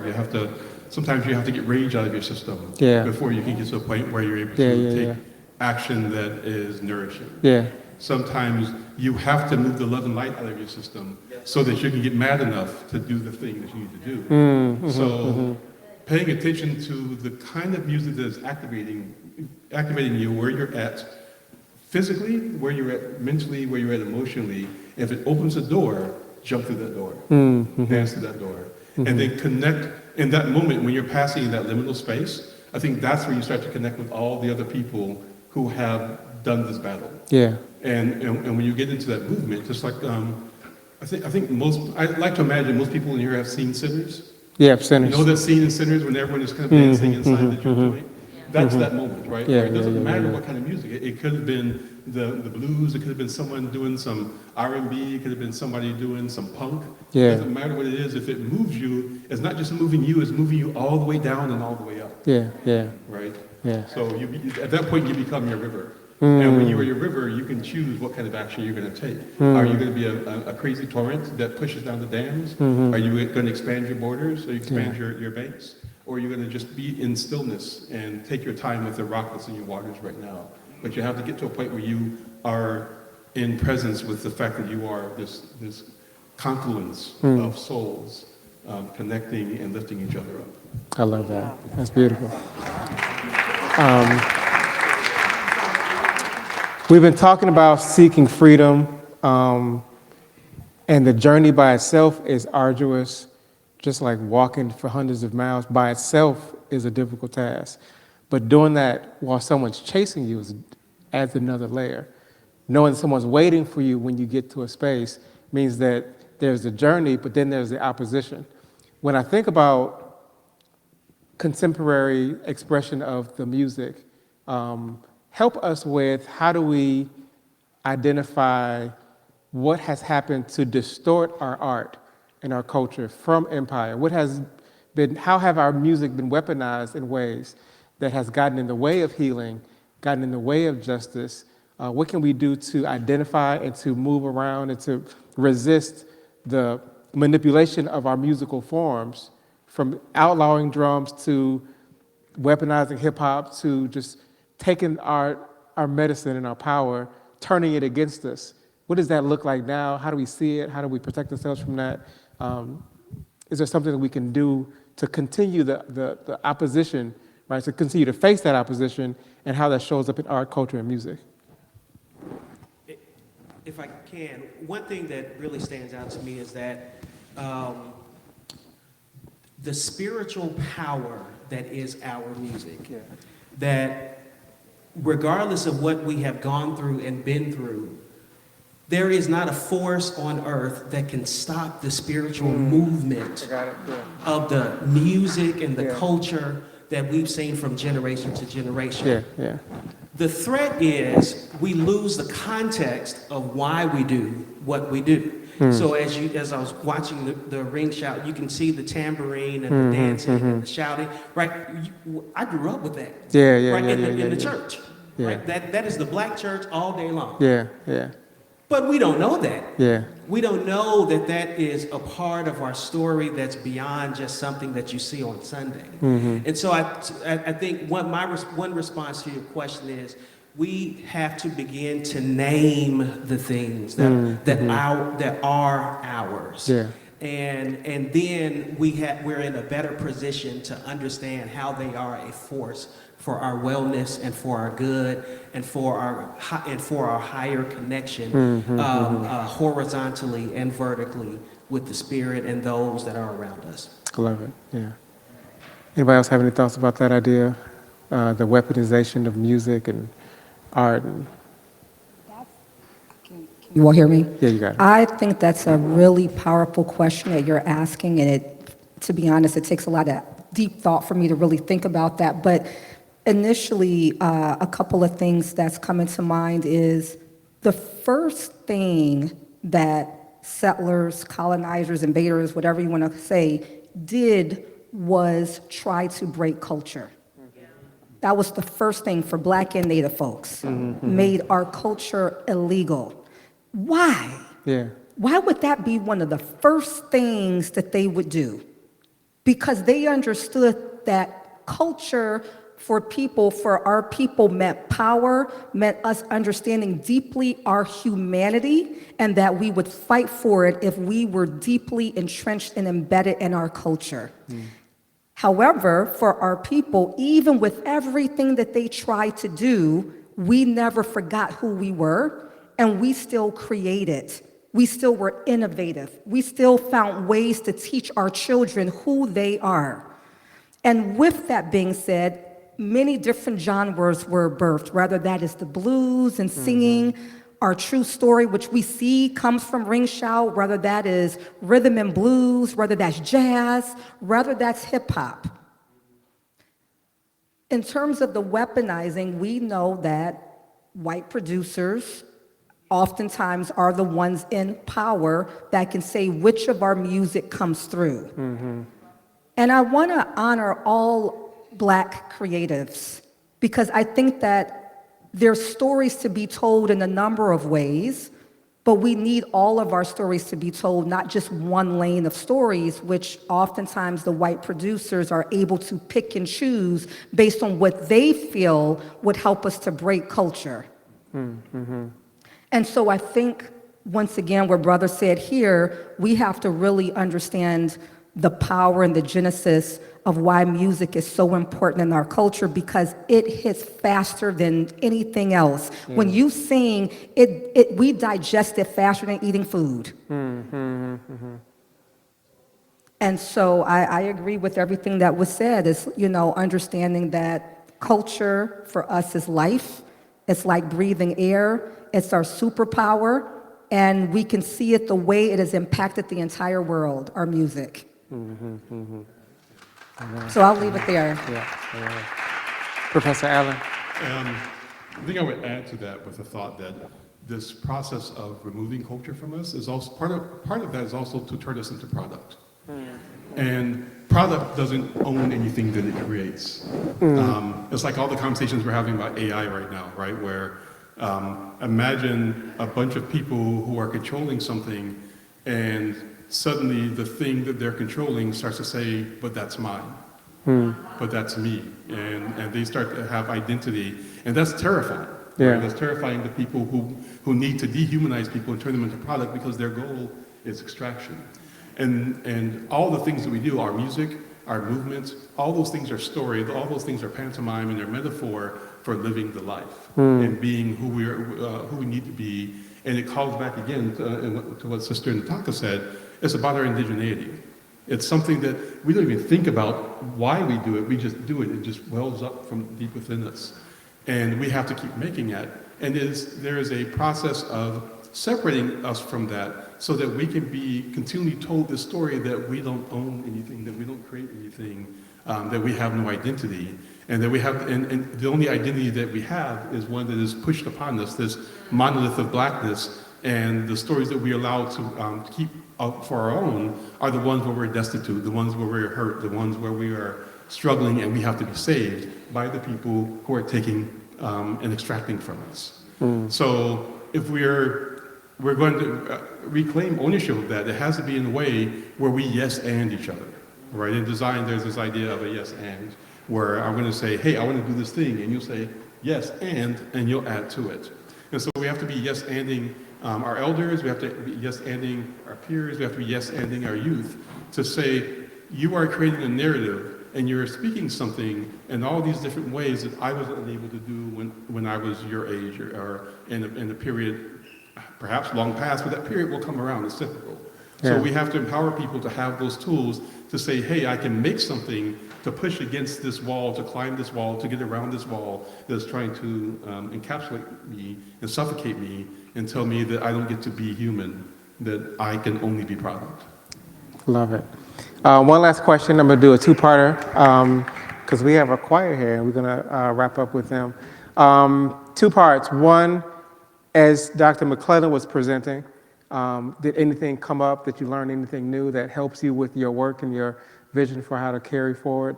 And what are some things that you're working on that you can invite the community to be a part of, to support? You got space for members for your Ring Shout group, like are there things that y'all working on? I know you got the Storytelling Initiative, so I wanted to get an opportunity to share what you're doing to invite people to be a part of, how they can find you to be a part of that. And just I wanted to make sure we had a moment to be in conversation with what we've learned so far around the Underground Railroad stories. So we'll start there. I mean, do both at the same time, and then we'll close with that. Did have the choir come up?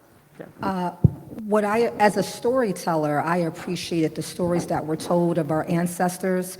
I appreciated hearing the fact that they had to walk up to 1,000 miles, 300-something miles for freedom. I mean, running 25 miles is a lot, let alone 1,000 miles. And so I deeply appreciate hearing their names. That's right. Calling their names, honoring them in such a deep, meaningful way as a storyteller. So I am very grateful for that, and I will be digging into their history a lot more. And tying that in, Denise, you're going to have to help me out. At the American Indian Center, we actually have a storytelling event coming up where we tell traditional stories of Sankofa and Anansi the spider and all of these other stories along with our Native brothers and sisters celebrating Black History Month. It will be February 21st at what time? 1:30 at the American Indian Center. Hope you join us. Alan and I will be, and Denise, I think she'll be telling the story. We'll be storytellers. I was really struck by the call that the brother spoke about, that we have seen these things happen throughout history with different groups, and it was always someone who made a decision to stand on the wall and be a helper. And that calling out of us the need to be a helper when we can, and knowing full well what that may mean, but being willing to take whatever position we can. And so I'm responding to that call, and we'll continue that message where we can. I'm thinking a lot about, in terms of what's going on, is really centering our resilience. This being also an aspect of our resilience, the things that we have created through our music, through our art, through our traditions. And so part of my work is talking a lot with our churches about how we reclaim our resilience practices, how we remember them, how we keep them alive, and how we pass them on to our upcoming generations. And so I'll be doing something on February 21st at Oakdale, looking at our resiliency practices and bringing those forward for our community. I love it. Professor Allen? Just engaging with the ring shout reminded me of the importance of living, how do I put this?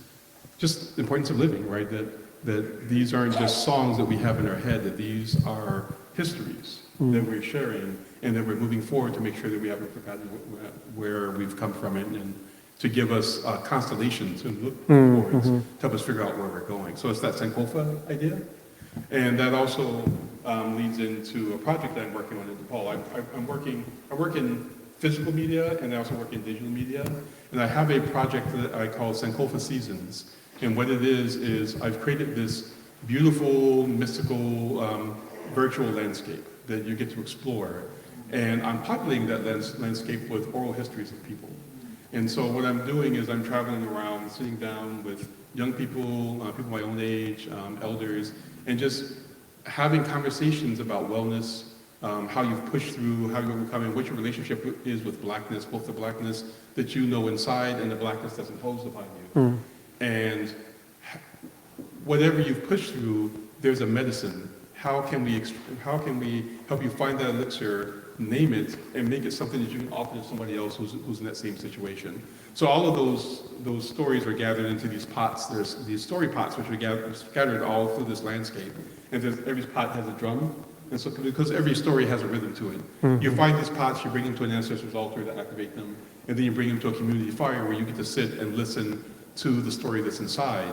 You can bring the drum to the listening, which turns into spoken word, and you can bring multiple pots together and create community, and create ciphers, and create just this experience of wallowing in narratives of blackness, which is, to me, is much more important than hearing it from over there, right? Reading it in the book. You get to have this kind of place-based and somatic experience in a digital space with blackness. And the other point is that this is a safe black space. So that's all that's there. You get to be a black body in nature, listening to the survival of other people.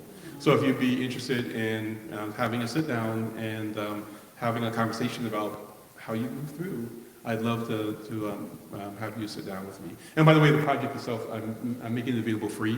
I just have to figure out ways to fund it, but I want it to be something that there are no barriers to access to, so people can get it, sit down with it, bring it to schools, bring it to their households, and use it to find ways to inspire themselves. Love it. Fantastic. Doctor. I just wanted to provide an offer relative to what everybody's talking about. I'm Mama Edie. I'm a storyteller and speech and language pathologist, and I'm developing a program of encouraging collaborations between artists and clinical therapists, which is something that I've been doing for 40 years. But now I'm trying to encourage artists and clinical therapists to come together so that we can more fully meet the needs of the full person instead of you do your piece and I do my piece, to synthesize things, because Western ideology has taught us to work in separate categories, and we need to put it all together as a whole. So I just wanted to provide that as an offer. I'm happy to work with. Thank you. Yeah. We have to go to colleges, right? That we grow, that they're nourishing that we grow in. And I just want to say one thing, and this is a conversation Alan and I have had a lot, and this is my sort of homework for all of you today as we talk about freedom. I want you to think about who would you be uninterrupted. I want you to journal. I want you to talk to your friends. I want you to talk to your family. I want you to talk to your community. I want you to think about who you would be if there wasn't racism, sexism, homophobia, all of the isms. Who would you be uninterrupted? And then what do you do about it? And that is honoring our ancestors, because they held on to that day by day. That led us here. So let us continue to dream and do that Afrofuturism and dream in the future and bring it to today. Thank you. Please give our panelists a strong round of applause. Thank you, Dr. Nataka Moore, Dr. Donell Barnett, Professor Alan Turner. Thank you all so very much. They'll be here for a moment, so come speak to them as y'all leave. And I got Pastor Troy is going to introduce Brother Adrian and the choir, and we're going to get out of here. Amen. So as Adrian Dunn and the Adrian Dunn singers come, every now and again, you get the, right, every time Quinn show up in the room, somebody say thank you. Every now and again, you get the joy of being able to work with people who embody everything that we've talked about. Brother Adrian Dunn is our music director here at Quinn Chapel. This group of singers is the Adrian Dunn Singers. They are super talented, full of joy, and really, while we are all our ancestors' wildest dreams, listen to what that sounds like too. Praise the Lord, everybody. Or, hallelujah. Glad to be in the house of the Lord one more time. I just got in. I haven't slept a little bit, but I'm so happy to be here today and to participate. Thank you for the invitation. My name is Adrian Dunn. I'm a singer, conductor, composer. My entire body of work, this is my 9th album that's out, and my entire body of work is dedicated to the imagination of Black folks. Everything that I write is about Black people. Right now, this is the last installment of my trilogy cycle, which is on Black life in the 21st century in the United States. This last installment, the first one is called Redemption, the second one is called Emancipation, and the third one is called Resurrection. In Resurrection, today we're going to do one of the pieces originally written from Redemption, which are spirituals and gospel songs dedicated to Black men and women murdered by police. The entire piece seeks to, as we think about things like Afrofuturism, music has always been a way for us as Black people to tap into the future. Every word that we will hear are not necessarily words that I have written myself, but they are a vision of a life that we as Black people have always deserved, not chased by police, not chased by slave patrols, not chased by these entities here in the United States. My imagination on this original spiritual, Rock in Jerusalem, is dedicated to the life of a young man by the name of Tamir Rice in my hometown of Cleveland, Ohio. It is a rallying cry, and what I'm attempting to do in this piece is to take these words of ode in the concert format and give them true and new meaning in this purpose that we all must come together to rally for justice and for freedom. This is, and we're Chicago's only all-Black pro orchestra and all-Black pro professional vocal ensemble. We are preparing for our tour West Coast coming up, which is why we're here today. And so I'm happy. Brother Chris, could you give me a G minor chord? Thank you. God, thank you, Brother Chris. Thank you, so sorry.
Dunn Singers.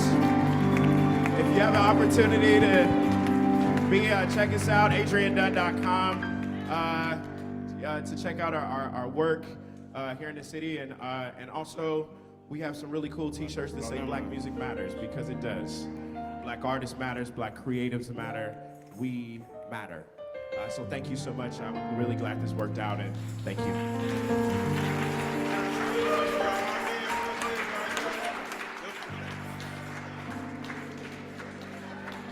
I'm twisting everybody's arm today.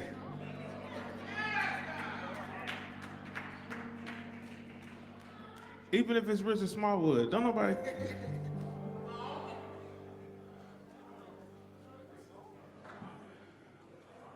All right, we getting ready to get out of here. Y'all bear with me 1 second.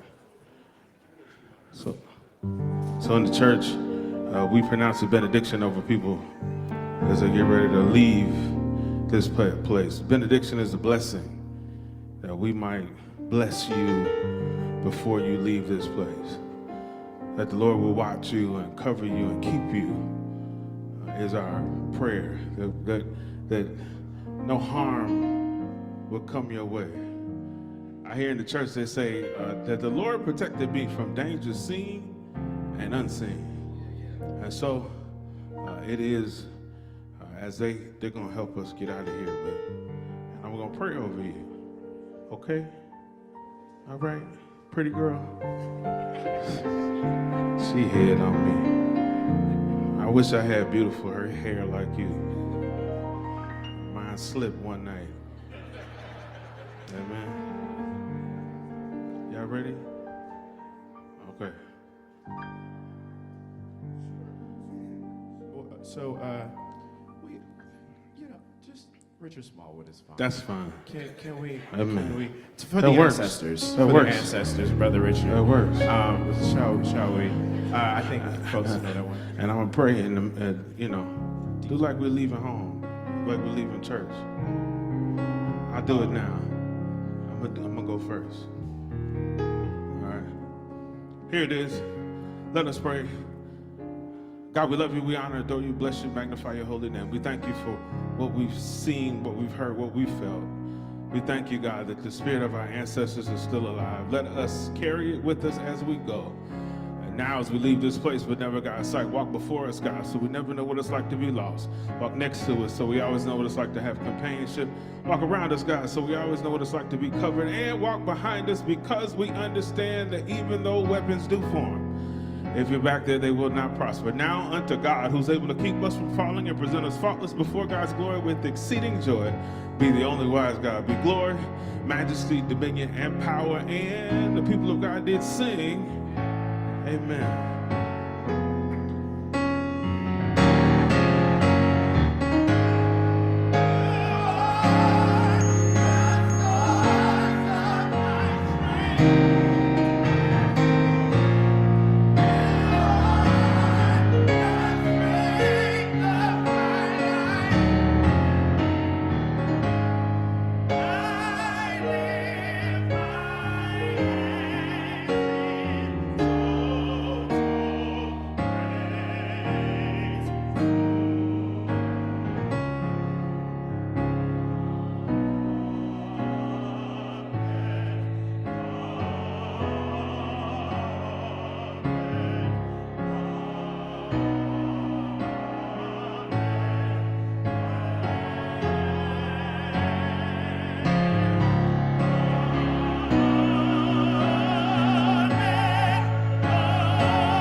Like that the whole time, right? Amazing program. Appreciate it. Yes, amazing program. All right. Tell them you were with Pastor Appreciate it, brother Chris. We will enter a group at University of Chicago together. Oh, okay, good stuff, good stuff. So close, guys.